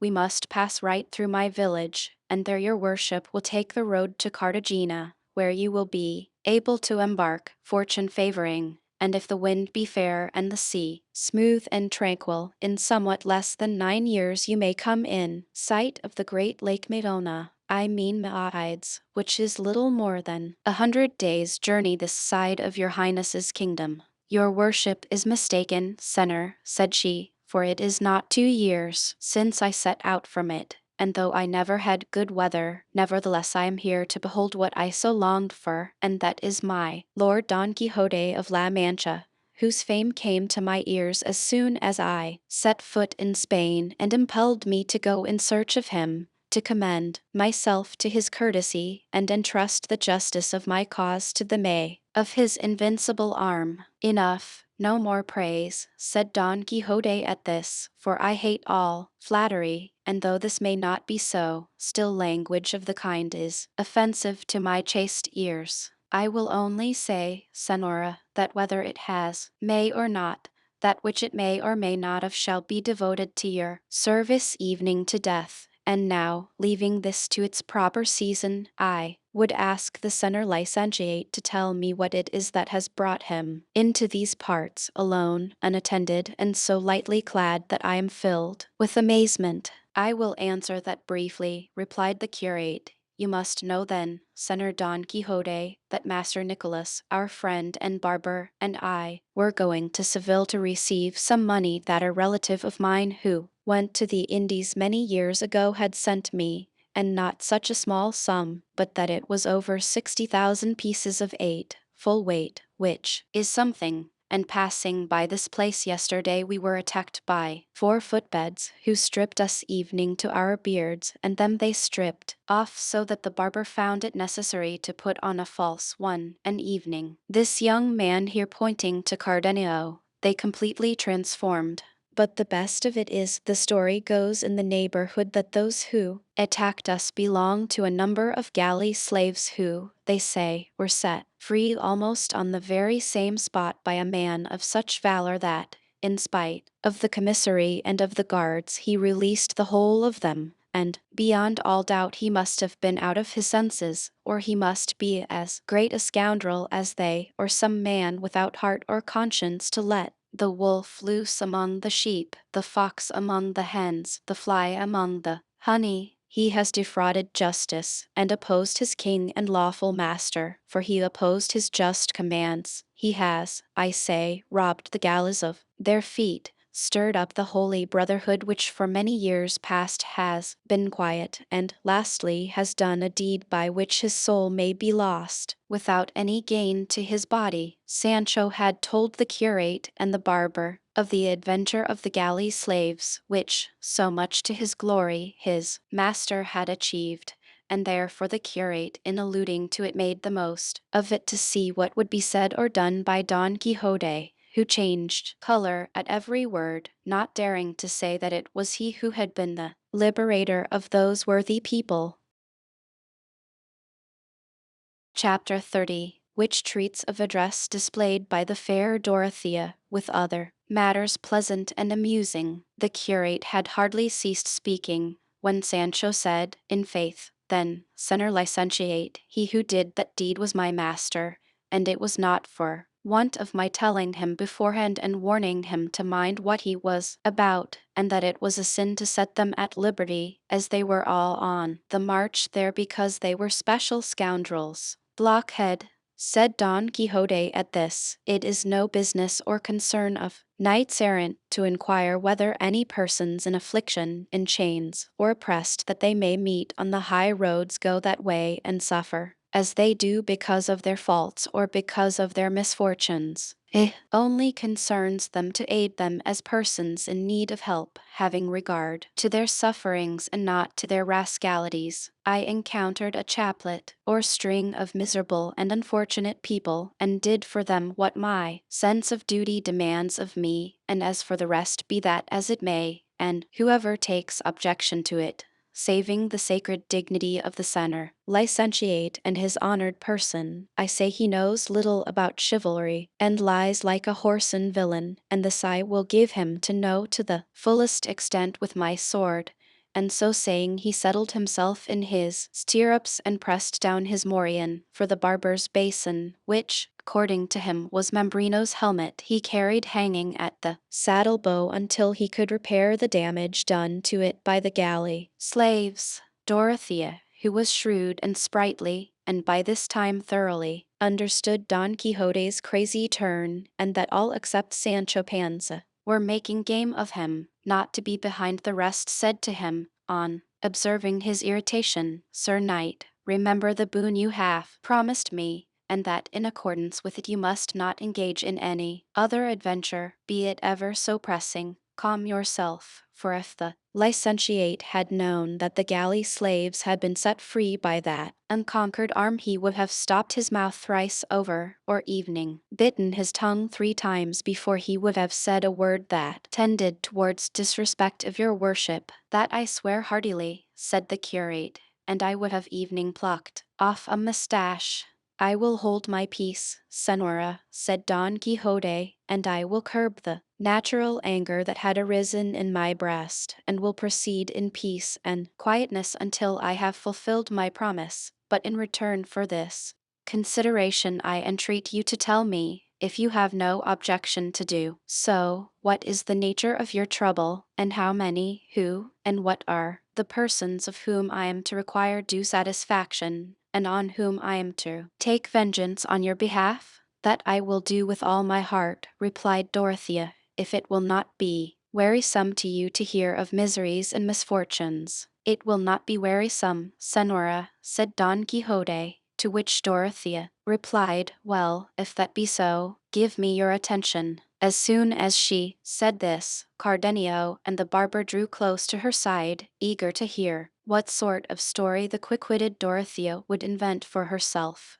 And Sancho did the same, for he was as much taken in by her as his master, and she having settled herself comfortably in the saddle, and, with the help of coughing and other preliminaries, taken time to think, began with great sprightliness of manner in this fashion. First of all, I would have you know, sirs, that my name is, and here she stopped for a moment, for she forgot the name the curate had given her, but he came to her relief, seeing what her difficulty was, and said, it is no wonder, Senora, that your highness should be confused and embarrassed in telling the tale of your misfortunes, for such afflictions often have the effect of depriving the sufferers of memory, so that they do not even remember their own names, as is the case now with your ladyship, who has forgotten that she is called the Princess Micomicona, lawful heiress of the great kingdom of Micomicon. And with this cue your highness may now recall to your sorrowful recollection all you may wish to tell us.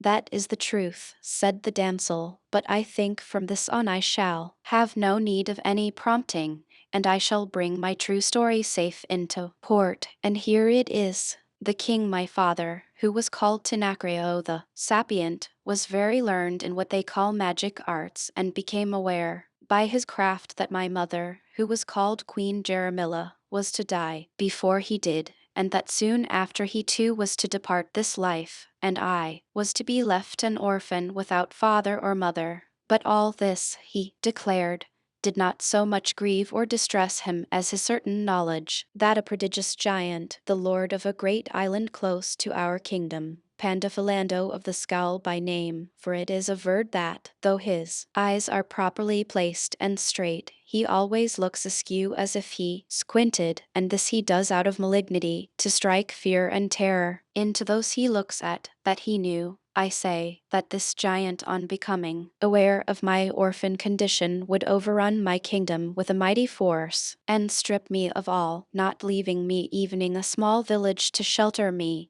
but that I could avoid all this ruin and misfortune if I were willing to marry him. However, as far as he could see, he never expected that I would consent to a marriage so unequal, and he said no more than the truth in this, for it has never entered my mind to marry that giant, or any other, let him be ever so great or enormous. My father said, too, that when he was dead and I saw Pandafilando about to invade my kingdom, I was not to wait and attempt to defend myself, for that would be destructive to me, but that I should leave the kingdom entirely open to him if I wished to avoid the death and total destruction of my good and loyal vassals, for there would be no possibility of defending myself against the giant's devilish power, and that I should at once with some of my followers set out for Spain, where I should obtain relief in my distress on finding a certain knight-errant whose fame by that time would extend over the whole kingdom, and who would be called, if I remember rightly, Don Azote or Don Gigote.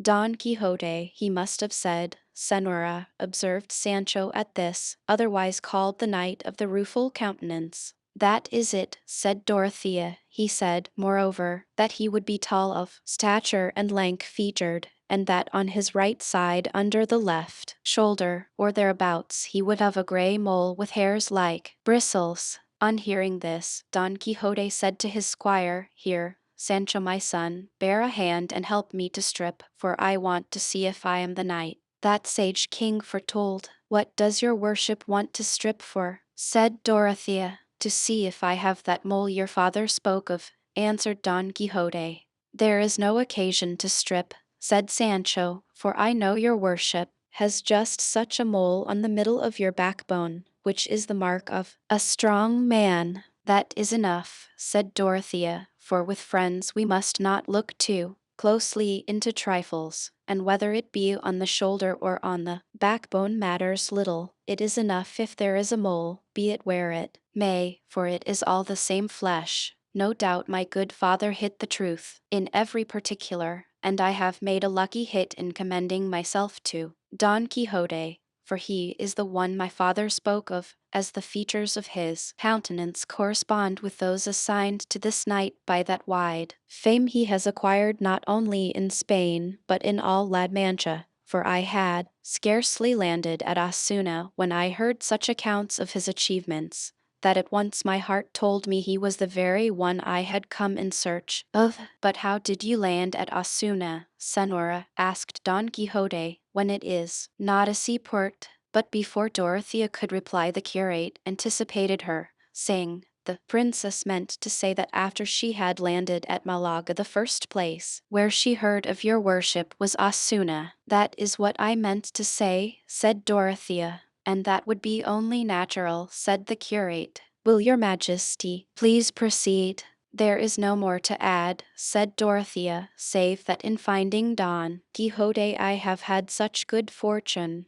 that I already reckon and regard myself queen and mistress of my entire dominions, since of his courtesy and magnanimity he has granted me the boon of accompanying me whithersoever I may conduct him, which will be only to bring him face to face with Pandafilando of the Scowl, that he may slay him and restore to me what has been unjustly usurped by him. For all this must come to pass satisfactorily, since my good father Tenacrio the Sapient foretold it, who likewise left it declared in writing in Chaldee or Greek characters, for I cannot read them, that if this predicted knight, after having cut the giant's throat, should be disposed to marry me, I was to offer myself at once without demur as his lawful wife, and yield him possession of my kingdom together with my person. What thinkest you now, friend Sancho? Said Don Quixote at this. Hearest you that? Did I not tell you so? See how we have already got a kingdom to govern and a queen to marry. On my oath it is so, said Sancho, and foul fortune to him who won't marry after slaying Senor Pandahilado's windpipe. And then, how ill-favored the queen is. I wish the fleas in my bed were that sort. And so saying, he cut a couple of capers in the air with every sign of extreme satisfaction, and then ran to seize the bridle of Dorothea's mule, and checking it fell on his knees before her, begging her to give him her hand to kiss in token of his acknowledgment of her as his queen and mistress. Which of the bystanders could have helped laughing to see the madness of the master and the simplicity of the servant? Dorothea therefore gave her hand, and promised to make him a great lord in her kingdom, when heaven should be so good as to permit her to recover and enjoy it, for which Sancho returned thanks in words that set them all laughing again. This, sirs, continued Dorothea, is my story. It only remains to tell you that of all the attendants I took with me from my kingdom I have none left except this well-bearded squire, for all were drowned in a great tempest we encountered when in sight of port, and he and I came to land on a couple of planks as if by a miracle, and truly the whole course of my life is a miracle and a mystery, as you may have observed, and if I have been over minute in any respect or not as precise as I ought, let it be accounted for by what the licentiate said at the beginning of my tale, that constant and excessive troubles deprive the sufferers of their memory. They shall not deprive me of mine, exalted and worthy princess, said Don Quixote, however great and unexampled those which I shall endure in your service may be, and here I confirm anew the boon I have promised you, and I swear to go with you to the end of the world until I find myself in the presence of your fierce enemy, whose haughty head I trust, by the aid of my arm to cut off with the edge of this, I will not say, good sword, thanks to Gins de Passamont who carried away mine. This he said between his teeth and then continued, and when it has been cut off and you have been put in peaceful possession of your realm, it shall be left to your own decision to dispose of your person as may be most pleasing to you, for so long as my memory is occupied, my will enslaved, and my understanding enthralled by her, I say no more. It is impossible for me for a moment to contemplate marriage, evening with a phoenix. The last words of his master about not wanting to marry were so disagreeable to Sancho that raising his voice he exclaimed with great irritation, by my oath, Senor Don Quixote, you are not in your right senses, for how can your worship possibly object to marrying such an exalted princess as this? Do you think fortune will offer you behind every stone such a piece of luck as is offered you now? Is my lady Dulcinea fairer, perhaps? Nah, she, nor half as fair, and I will even go so far as to say she does not come up to the shoe of this one here. A poor chance I have of getting that county I am waiting for if your worship goes looking for dainties in the bottom of the sea. In the devil's name, marry, marry, and take this kingdom that comes to hand without any trouble, and when you are king,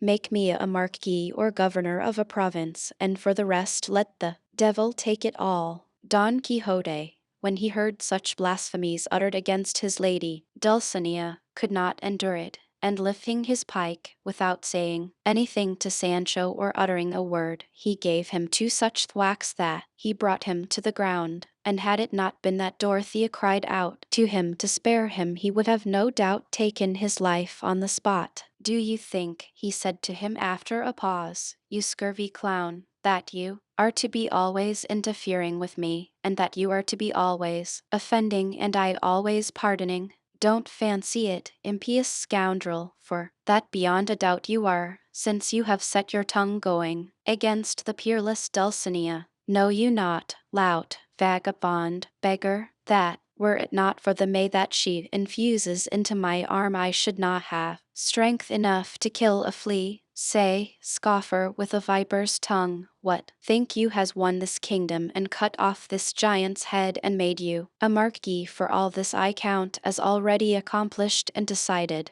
but the May of Dulcinea, employing my arm as the instrument of her achievements, she fights in me and conquers in me, and I live and breathe in her, and owe my life and being to her. O whoreson scoundrel, how ungrateful you are! You see yourself raised from the dust of the earth to be a titled lord, and the return you make for so great a benefit is to speak evil of her who has conferred it upon you. Sancho was not so stunned but that he heard all his master said, and, rising with some degree of nimbleness, he ran to place himself behind Dorothea's palfrey, and from that position he said to his master, tell me, senor, if your worship is resolved not to marry this great princess, it is plain the kingdom will not be yours, and not being so, how can you bestow favors upon me? That is what I complain of. Let your worship at any rate marry this queen, now that we have got her here as if showered down from heaven, and afterwards you may go back to my lady Dulcinea, for there must have been kings in the world who kept mistresses.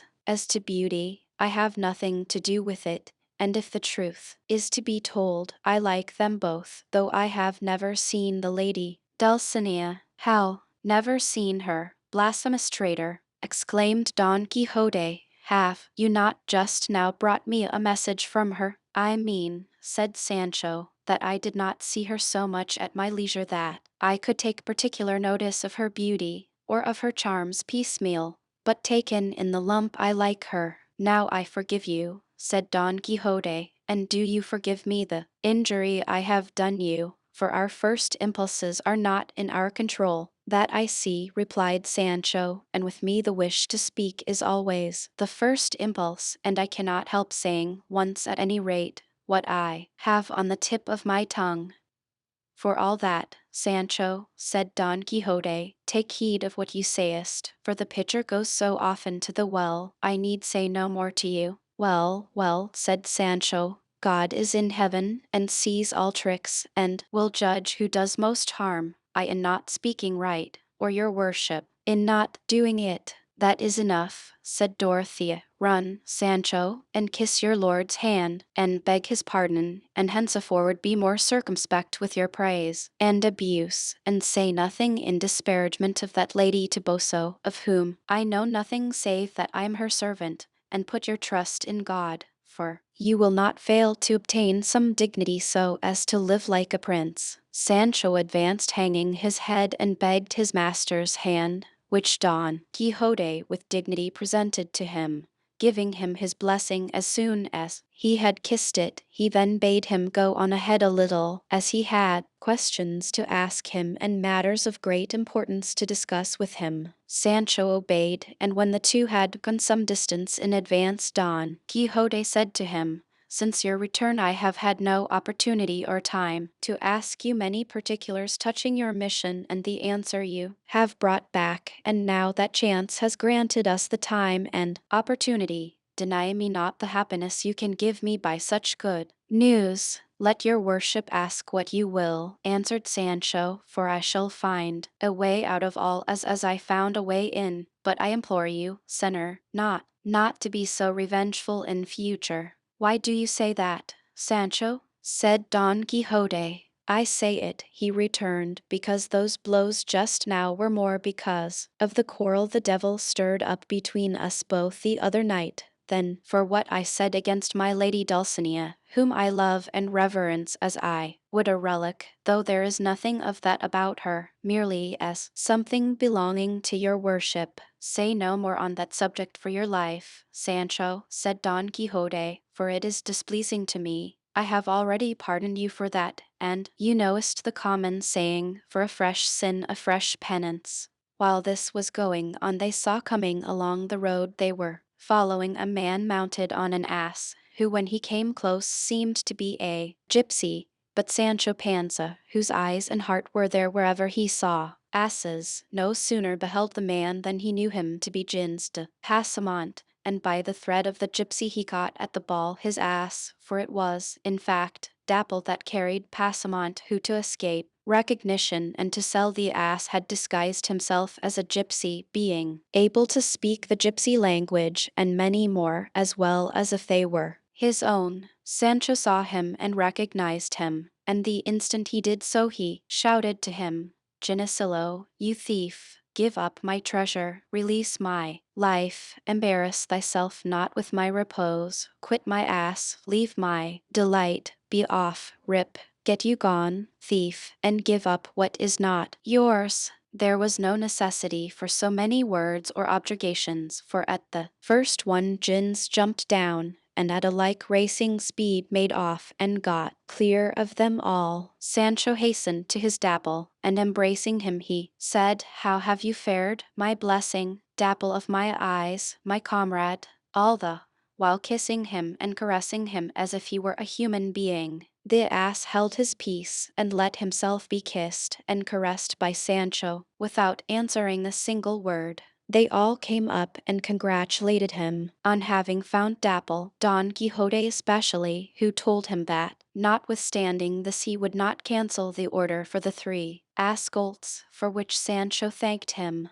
While the two had been going along conversing in this fashion, the curate observed to Dorothea that she had shown great cleverness as well in the story itself as in its conciseness and the resemblance it bore to those of the books of chivalry. She said that she had many times amused herself reading them, but that she did not know the situation of the provinces or seaports, and so she had said at haphazard that she had landed at Osuna. So I saw, said the curate, and for that reason I made haste to say what I did, by which it was all set right. But is it not a strange thing to see how readily this unhappy gentleman believes all these figments and lies, simply because they are in the style and manner of the absurdities of his books? So it is, said Cardenio, and so uncommon and unexampled, that were one to attempt to invent and concoct it in fiction, I doubt if there be any wit keen enough to imagine it.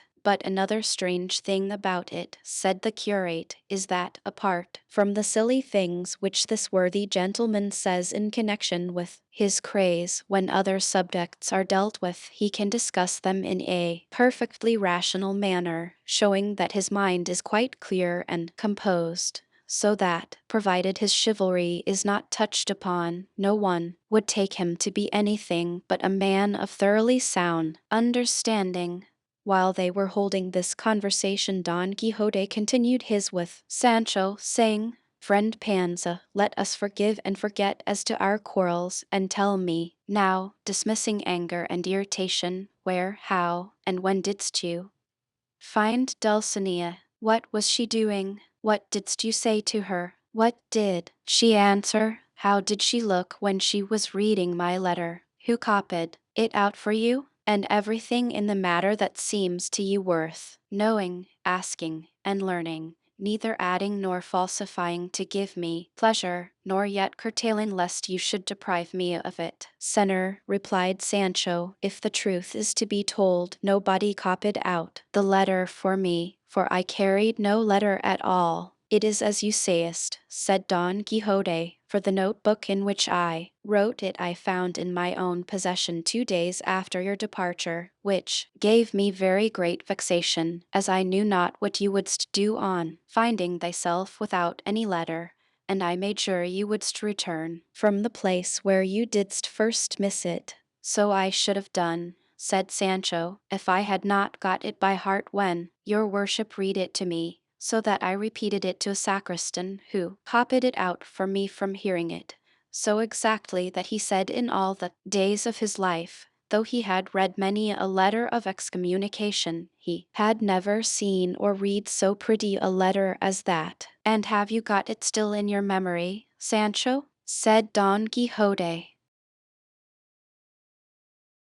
Chapter Roman 31 of the delectable discussion between Don Quixote and Sancho Panza, his squire, together with other incidents, all that is not unsatisfactory to me, said Don Quixote. Go on, you didst reach her, and what was that queen of beauty doing? Surely you didst find her stringing pearls, or embroidering some device in gold thread for this her enslaved knight. I did not, said Sancho, but I found her winnowing 2 bushels of wheat in the yard of her house. Then depend upon it, said Don Quixote, the grains of that wheat were pearls when touched by her hands. And didst you look, friend? Was it white wheat or brown? It was neither, but red, said Sancho. Then I promise you, said Don Quixote, that, winnowed by her hands, beyond a doubt the bread it made was of the whitest. But go on. When you gavest her my letter, did she kiss it? Did she place it on her head?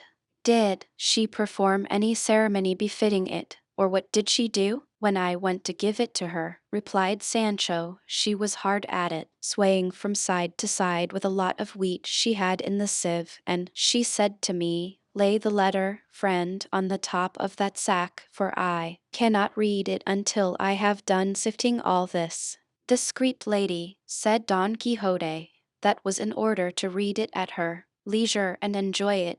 Proceed, Sancho. While she was engaged in her occupation, what converse did she hold with you? What did she ask about me, and what answer didst you give? Make haste, tell me all, and let not an atom be left behind in the ink bottle. She asked me nothing, said Sancho, but I told her how your worship was left doing penance in her service, naked from the waist up, in among these mountains like a savage, sleeping on the ground, not eating bread off a tablecloth nor combing your beard, weeping and cursing your fortune. In saying I cursed my fortune you saidst wrong, said Don Quixote, for rather do I bless it and shall bless it all the days of my life for having made me worthy of aspiring to love so lofty a lady as Dulcinea del Toboso. And so lofty she is, said Sancho, that she overtops me by more than a hand's breadth.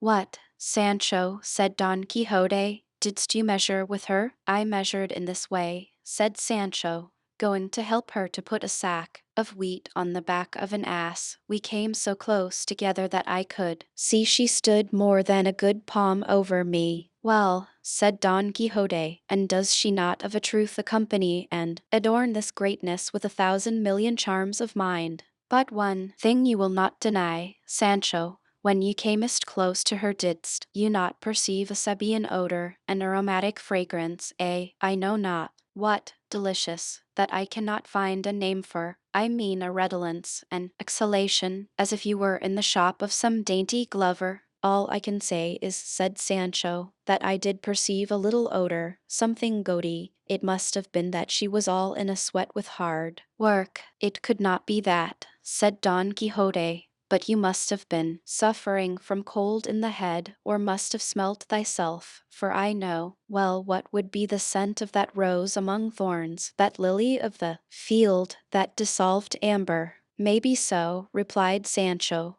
There often comes from myself that same odor, which then seemed to me to come from her grace the Lady Dulcinea. But that's no wonder, for one devil is like another. Well then, continued Don Quixote, now she has done sifting the corn, and sent it to the mill, what did she do when she read the letter? As for the letter, said Sancho, she did not read it, for she said she could neither read nor write. Instead of that she tore it up into small pieces, saying that she did not want to let anyone read it lest her secrets should become known in the village, and that what I had told her by word of mouth about the love your worship bore her, and the extraordinary penance you were doing for her sake, was enough, and, to make an end of it, she told me to tell your worship that she kissed your hands, and that she had a greater desire to see you than to write to you, and that therefore she entreated and commanded you, on sight of this present, to come out of these thickets, and to have done with carrying on absurdities, and to set out at once for El Toboso, unless something else of greater importance should happen, for she had a great desire to see your worship.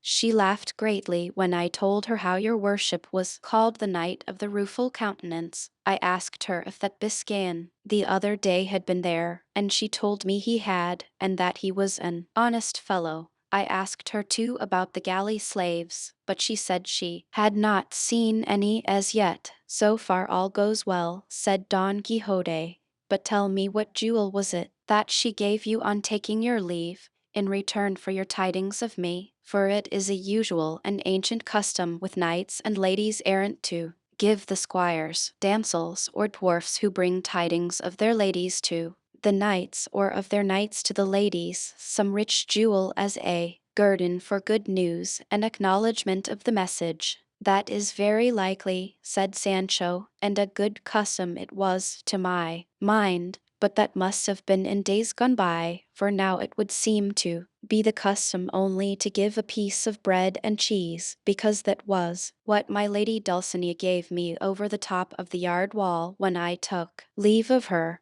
and more by token it was sheep's milk cheese. She is generous in the extreme, said Don Quixote, and if she did not give you a jewel of gold, no doubt it must have been because she had not one to hand there to give you. But sleeves are good after Easter. I shall see her and all shall be made right. But knowest you what amazes me, Sancho? It seems to me you must have gone and come through the air, for you have taken but little more than 3 days to go to El Toboso and return, though it is more than 30 leagues from here to there, from which I am inclined to think that the sage magician who is my friend and watches over my interests, for of necessity there is and must be one, or else I should not be a right knight errant, that this same, I say, must have helped you to travel without your knowledge. For some of these sages will catch up a knight errant sleeping in his bed, and, without his knowing how or in what way it happened, he wakes up the next day more than 1,000 leagues away from the place where he went to sleep, and if it were not for this, knights errant would not be able to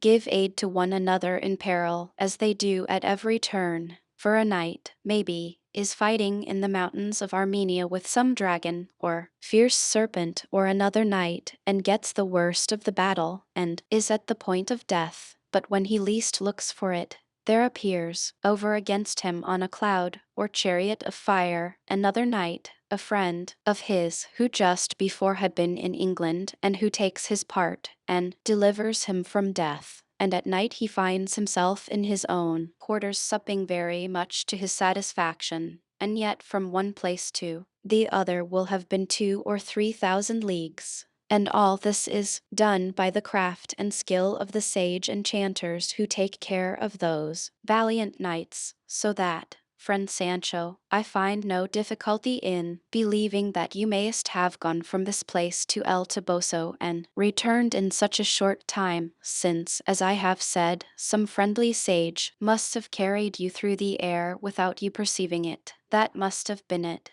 said Sancho, for truly Rocinante went like a gypsy's ass with quicksilver in his ears. Quicksilver, said Don Quixote, ay, and what is more, a legion of devils, folk that can travel and make others travel without being weary, exactly as the whim seizes them. But putting this aside, what thinkest you I ought to do about my lady's command to go and see her? For though I feel that I am bound to obey her mandate, I feel too that I am debarred by the boon I have accorded to the princess that accompanies us, and the law of chivalry compels me to have regard for my word in preference to my inclination. On the one hand, the desire to see my lady pursues and harasses me, on the other my solemn promise and the glory I shall win in this enterprise urge and call me. But what I think I shall do is to travel with all speed and reach quickly the place where this giant is, and on my arrival I shall cut off his head and establish the princess peacefully in her realm, and immediately I shall return to behold the light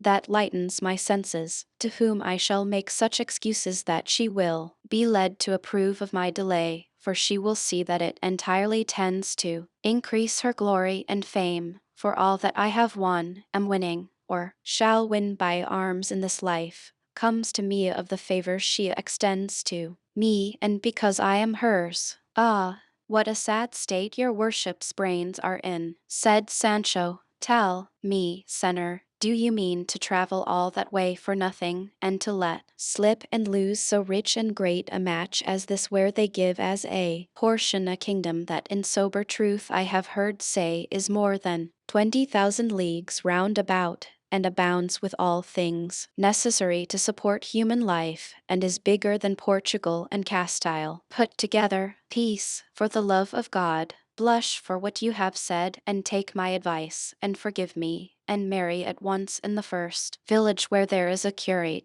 If not, here is our licentiate who will do the business beautifully. Remember, I am old enough to give advice, and this I am giving comes pat to the purpose. For a sparrow in the hand is better than a vulture on the wing, and he who has the good to his hand and chooses the bad, that the good he complains of may not come to him. Look here, Sancho, said Don Quixote, if you are advising me to marry, in order that immediately on slaying the giant I may become king, and be able to confer favors on you, and give you what I have promised, let me tell you I shall be able very easily to satisfy your desires without marrying, for before going into battle I will make it a stipulation that, if I come out of it victorious, evening I do not marry. they shall give me a portion of the kingdom, that I may bestow it upon whomsoever I choose, and when they give it to me, upon whom wouldst you have me bestow it but upon you?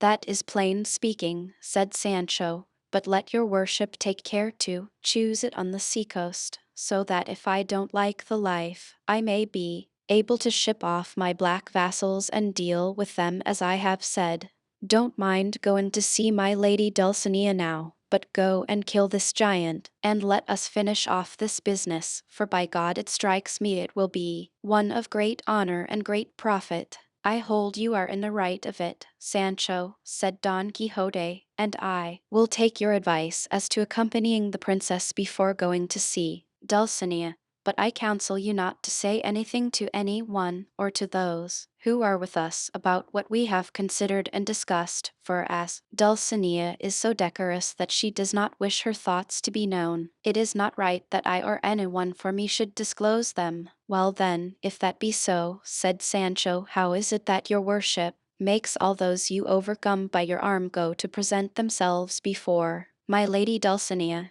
this being the same thing as signing your name to it, that you love her and are her lover, and as those who go must perforce kneel before her and say they come from your worship to submit themselves to her, how can the thoughts of both of you be hid? Though, how silly and simple you are, said Don Quixote. Seest you not, Sancho, that this tends to her greater exaltation? For you must know that according to our way of thinking in chivalry, it is a high honor to a lady to have many knights errant in her service, whose thoughts never go beyond serving her for her own sake, and who look for no other reward for their great and true devotion than that she should be willing to accept them as her knights. It is with that kind of love, said Sancho, I have heard preachers say, we ought to love our Lord for himself alone, without being moved by the hope of glory or the fear of punishment, though for my part, I would rather love and serve him for what he could do. The devil take you for a clown, said Don Quixote, and what shrewd things you sayest at times. One would think you hadst studied. In faith, then, I cannot evening read. Master Nicholas here called out to them to wait a while, as they wanted to halt and drink at a little spring there was there. Don Quixote drew up, not a little to the satisfaction of Sancho, for he was by this time weary of telling so many lies, and in dread of his master catching him tripping, for though he knew that Dulcinea was a peasant girl of El Toboso, he had never seen her in all his life. Cardenio had now put on the clothes which Dorothea was wearing when they found her, and though they were not very good, they were far better than those he put off. They dismounted together by the side of the spring, and with what the curate had provided himself with at the inn they appeased, though not very well, the keen appetite they all of them brought with them.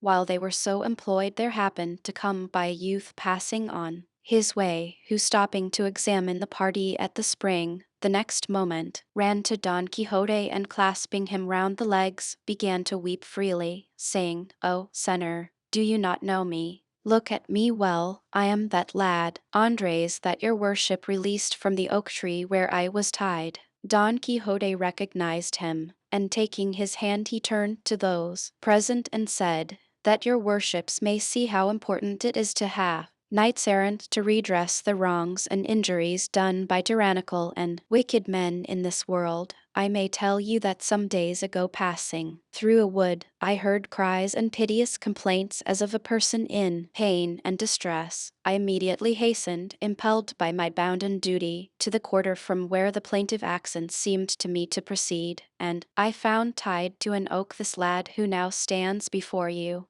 which in my heart I rejoice at, for his testimony will not permit me to depart from the truth in any particular. He was, I say, tied to an oak, naked from the waist up, and a clown, whom I afterwards found to be his master, was scarifying him by lashes with the reins of his mare. As soon as I saw him, I asked the reason of so cruel a flagellation. The boor replied that he was flogging him because he was his servant and because of carelessness that proceeded rather from dishonesty than stupidity. On which this boy said, Senor, he flogs me only because I ask for my wages. The master made I know not what speeches and explanations, which, though I listened to them, I did not accept. In short, I compelled the clown to unbind him, and to swear he would take him with him, and pay him real by real, and perfumed into the bargain. Is not all this true, Andres my son?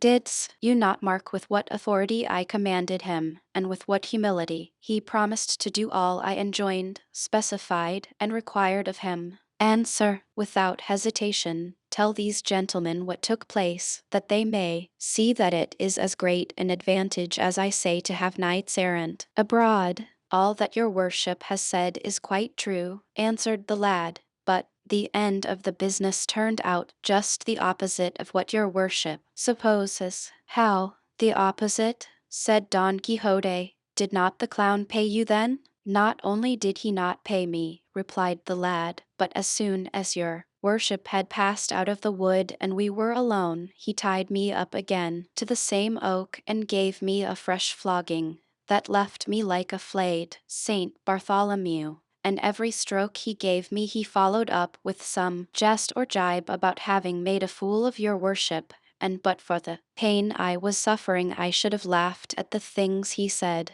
In short, he left me in such a condition that I have been until now in a hospital getting cured of the injuries which that rascally clown inflicted on me then, for all which your worship is to blame, for if you had gone your own way and not come where there was no call for you, nor meddled in other people's affairs, my master would have been content with giving me 1 or 2 dozen lashes, and would have then loosed me and paid me what he owed me. But when your worship abused him so out of measure, and gave him so many hard words, his anger was kindled, and as he could not revenge himself on you, as soon as he saw you had left him the storm burst upon me in such a way that I feel as if I should never be a man again. The mischief, said Don Quixote, lay in my going away, for I should not have gone until I had seen you paid, because I ought to have known well, by long experience, that there is no clown who will keep his word if he finds it will not suit him to keep it. But you rememberest, Andres, that I swore if he did not pay you I would go and seek him, and find him, though he were to hide himself in the whale's belly. That is true, said Andres, but it was of no use. You shall see now whether it is of use or not, said Don Quixote. And so saying, he got up hastily and bade Sancho bridle Rocinante, who was browsing while they were eating. Dorothea asked him what he meant to do. He replied that he meant to go in search of this clown and chastise him for such iniquitous conduct, and see Andres paid to the last maravdi, despite and in the test of all the clowns in the world. To which she replied that he must remember that in accordance with his promise he could not engage in any enterprise until he had concluded hers, and that, as he knew this better than anyone, he should restrain his ardor until his return from her kingdom. That is true, said Don Quixote, and Andres must have patience until my return, as you say, Senora, but I once more swear and promise not to stop until I have seen him avenged and paid. I have no faith in those oaths, said Andres. I would rather have now something to help me to get to Seville than all the revenges in the world. If you have here anything to eat that I can take with me, give it me, and God be with your worship and all knights errant, and may their errands turn out as well for themselves as they have for me. Sancho took out from his store a piece of bread and another of cheese, and giving them to the lad he said, Here, take this, brother Andres, for we have all of us a share in your misfortune. Why, what share have you got?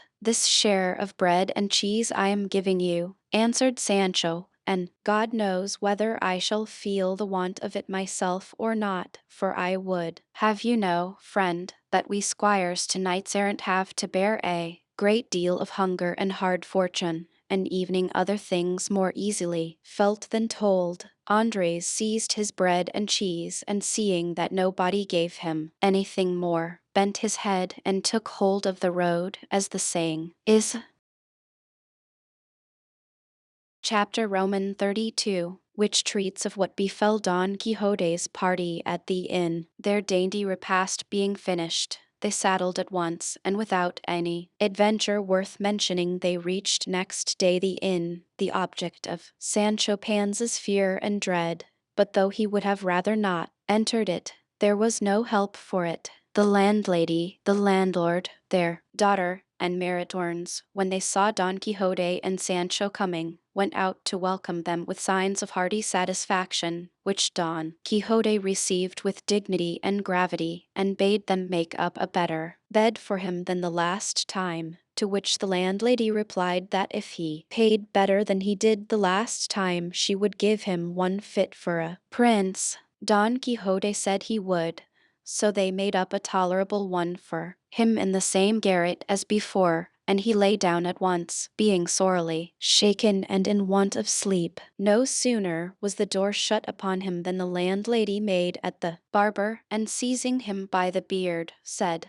"By my faith, you are not going to make a beard of my tail any longer. You must give me back tail, for it is a shame the way that thing of my husband's goes tossing about on the floor. I mean the comb that I used to stick in my good tail." But for all she tugged at it, the barber would not give it up until the licentiate told him to let her have it, as there was now no further occasion for that stratagem, because he may declare himself and appear in his own character, and tell Don Quixote that he had fled to this inn when those thieves the galley slaves robbed him, and should he ask for the princess's squire, they could tell him that she had sent him on before her to give notice to the people of her kingdom that she was coming, and bringing with her the deliverer of them all. On this the barber cheerfully restored the tail to the landlady, and at the same time they returned all the accessories they had borrowed to effect Don Quixote's deliverance. All the people of the inn were struck with astonishment at the beauty of Dorothea,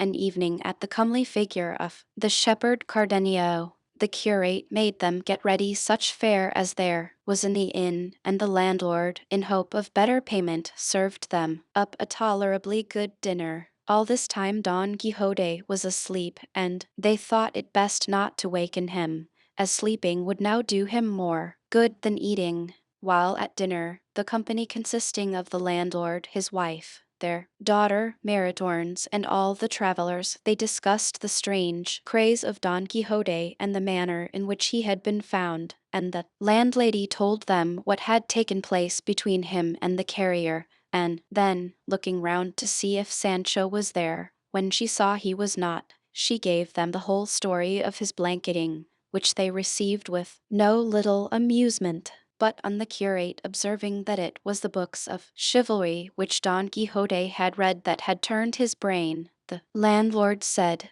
"I cannot understand how that can be, for in truth to my mind there is no better reading in the world, and I have here 2 or 3 of them, with other writings that are the very life, not only of myself but of plenty more, for when it is harvest time, the reapers flock here on holidays, and there is always one among them who can read and who takes up one of these books, and we gather round him, 30 or more of us, and stay, listening to him with a delight that makes our gray hairs grow young again. At least I can say for myself that when I hear of what furious and terrible blows the knights deliver, I am seized with the longing to do the same, and I would like to be hearing about them night and day." "And I just as much," said the landlady, "because I never have a quiet moment in my house except when you are listening to someone reading, for then you are so taken up that for the time being you forget to scold." "That is true," said Maritornes, "and, faith, I relish hearing these things greatly too, for they are very pretty, especially when they describe some lady or another in the arms of her knight under the orange trees, and the Duna who is keeping watch for them half dead with envy and fright. All this I say is as good as honey. And you, what do you think, young lady?" said the curate, turning to the landlord's daughter. "I don't know truly, sinner," said she. "I listen to, and to tell the truth, though I do not understand it, I like hearing it. But it is not the blows that my father likes that I like, but the laments the knights utter when they are separated from their ladies, and truly they sometimes make me weep with the pity I feel for them. Then you would console them if it was for you they wept, young lady, said Dorothea. I don't know what I should do, said the girl. I only know that there are some of those ladies so cruel that they call their knights tigers and lions and 1,000 other foul names. And Jesus, I don't know what sort of folk they can be, so unfeeling and heartless that rather than bestow a glance upon a worthy man they leave him to die or go mad. I don't know what is the good of such prudery. If it is for honor's sake, why not marry them? That's all they want. Hush, child, said the landlady. It seems to me you knowest a great deal about these things, and it is not fit for girls to know or talk so much. As the gentleman asked me, I could not help answering him, said the girl. Well then, said the curate, bring me these books, senor landlord, for I should like to see them. With all my heart, said he, and going into his own room he brought out an old valise secured with a little chain, on opening which the curate found in it 3 large books and some manuscripts written in a very good hand. The first that he opened he found to be Don Cyrangilio of Thrace, and the second, Don Felix Mart of Hyrcania, and the other the history of the great Captain Gonzalo Hernandez de Cordova, with the life of Diego Garcia de Paredes.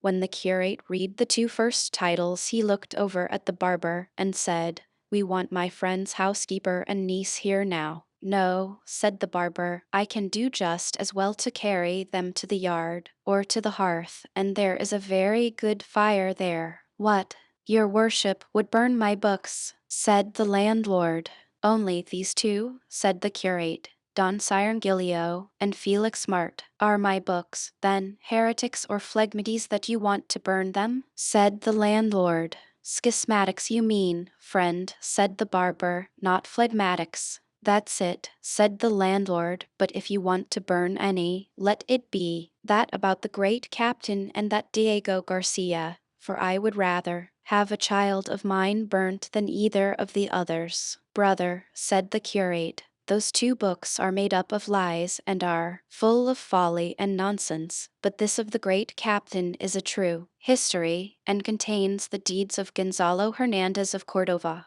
who by his many and great achievements earned the title all over the world of the Great Captain, a famous and illustrious name, and deserved by him alone. And this Diego Garcia de Paredes was a distinguished knight of the city of Trujillo in Estremadura, a most gallant soldier, and of such bodily strength that with one finger he stopped a mill wheel in full motion, and posted with a 2-handed sword at the foot of a bridge he kept the whole of an immense army from passing over it, and achieved such other exploits that if, instead of his relating them himself with the modesty of a knight and of one writing his own history, some free and unbiased writer had recorded them, they would have thrown into the shade all the deeds of the Hectors, Achilleses, and Rolands. Tell that to my father, said the landlord. There's a thing to be astonished at, sopping a mill wheel. By God your worship should read what I have read of Felix Mart of Hyrcania, how with one single backstroke he cleft 5 giants asunder through the middle as if they had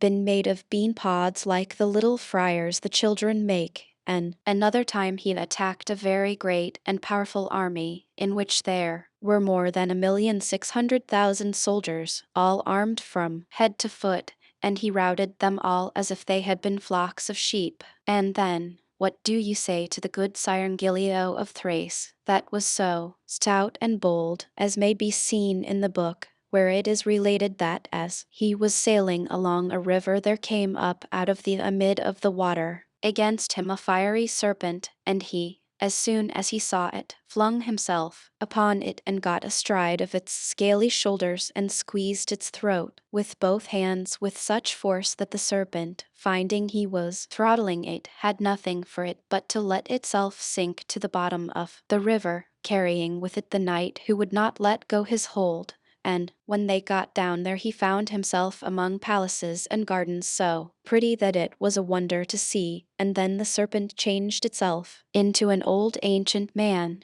who told him such things as were never heard. Hold your peace, Senor, for if you were to hear this you would go mad with delight. A couple of figs for your great captain and your Diego Garcia. Hearing this, Dorothea said in a whisper to Cardenio, our landlord is almost fit to play a second part to Don Quixote. I think so, said Cardenio, for, as he shows, he accepts it as a certainty that everything those books relate took place exactly as it is written down, and the barefooted friars themselves would not persuade him to the contrary. But consider, brother, said the curate once more, there never was any Felix Mart of Hyrcania in the world, nor any Cyrengilio of Thrace, or any of the other knights of the same sort, that the books of chivalry talk of. The whole thing is the fabrication and invention of idle wits, devised by them for the purpose you describe of beguiling the time, as your reapers do when they read.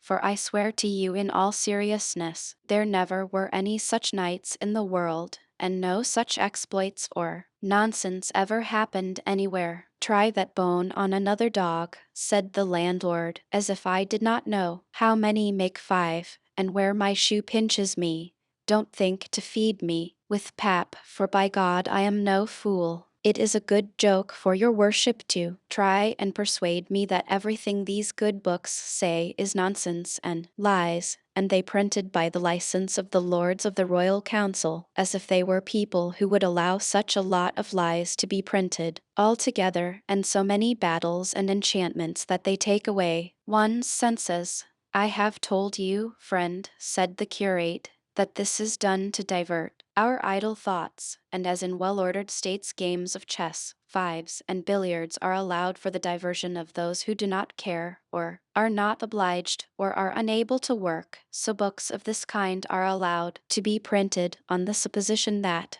what truly is the truth, there can be nobody so ignorant as to take any of them for true stories, and if it were permitted me now, and the present company desired it, I could say something about the qualities books of chivalry should possess to be good ones, that would be to the advantage and evening to the taste of some, but I hope the time will come when I can communicate my ideas to someone who may be able to mend matters, and in the meantime, Senor Landlord, believe what I have said, and take your books and make up your mind about their truth or falsehood, and much good may they do you, and God grant you may not fall lame of the same foot your guest Don Quixote halts on. No fear of that, returned the landlord. I shall not be so mad as to make a knight-errant of myself, for I see well enough that things are not now as they used to be in those days, when they say those famous knights roamed about the world. Sancho had made his appearance in the middle of this conversation, and he was very much troubled and cast down by what he heard said about knights-errant being now no longer in vogue, and all books of chivalry being folly and lies, and he resolved in his heart to wait and see what came of this journey of his master's, and if it did not turn out as happily as his master expected, he determined to leave him and go back to his wife and children and his ordinary labor. The landlord was carrying away the valise and the books, but the curate said to him, wait, I want to see what those papers are that are written in such a good hand. The landlord, taking them out, handed them to him to read, and he perceived they were a work of about 8 sheets of manuscript, with in large letters at the beginning the title of Novel of the Ill-Advised Curiosity. The curate read 3 or 4 lines to himself, and said, I must say the title of this novel does not seem to me a bad one, and I feel an inclination to read it all. To which the landlord replied, then your reverence will do well to read it, for I can tell you that some guests who have read it here have been much pleased with it, and have begged it of me very earnestly, but I would not give it, meaning to return it to the person who forgot the valise, books, and papers here, for maybe he will return here some time or other, and though I know I shall miss the books, faith I mean to return them, for though I am an innkeeper, still I am a Christian. You are very right, friend, said the curate, but for all that, if the novel pleases me you must let me copy it. With all my heart, replied the host. While they were talking, Cardenio had taken up the novel and begun to read it, and forming the same opinion of it as the curate, he begged him to read it so that they may all hear it.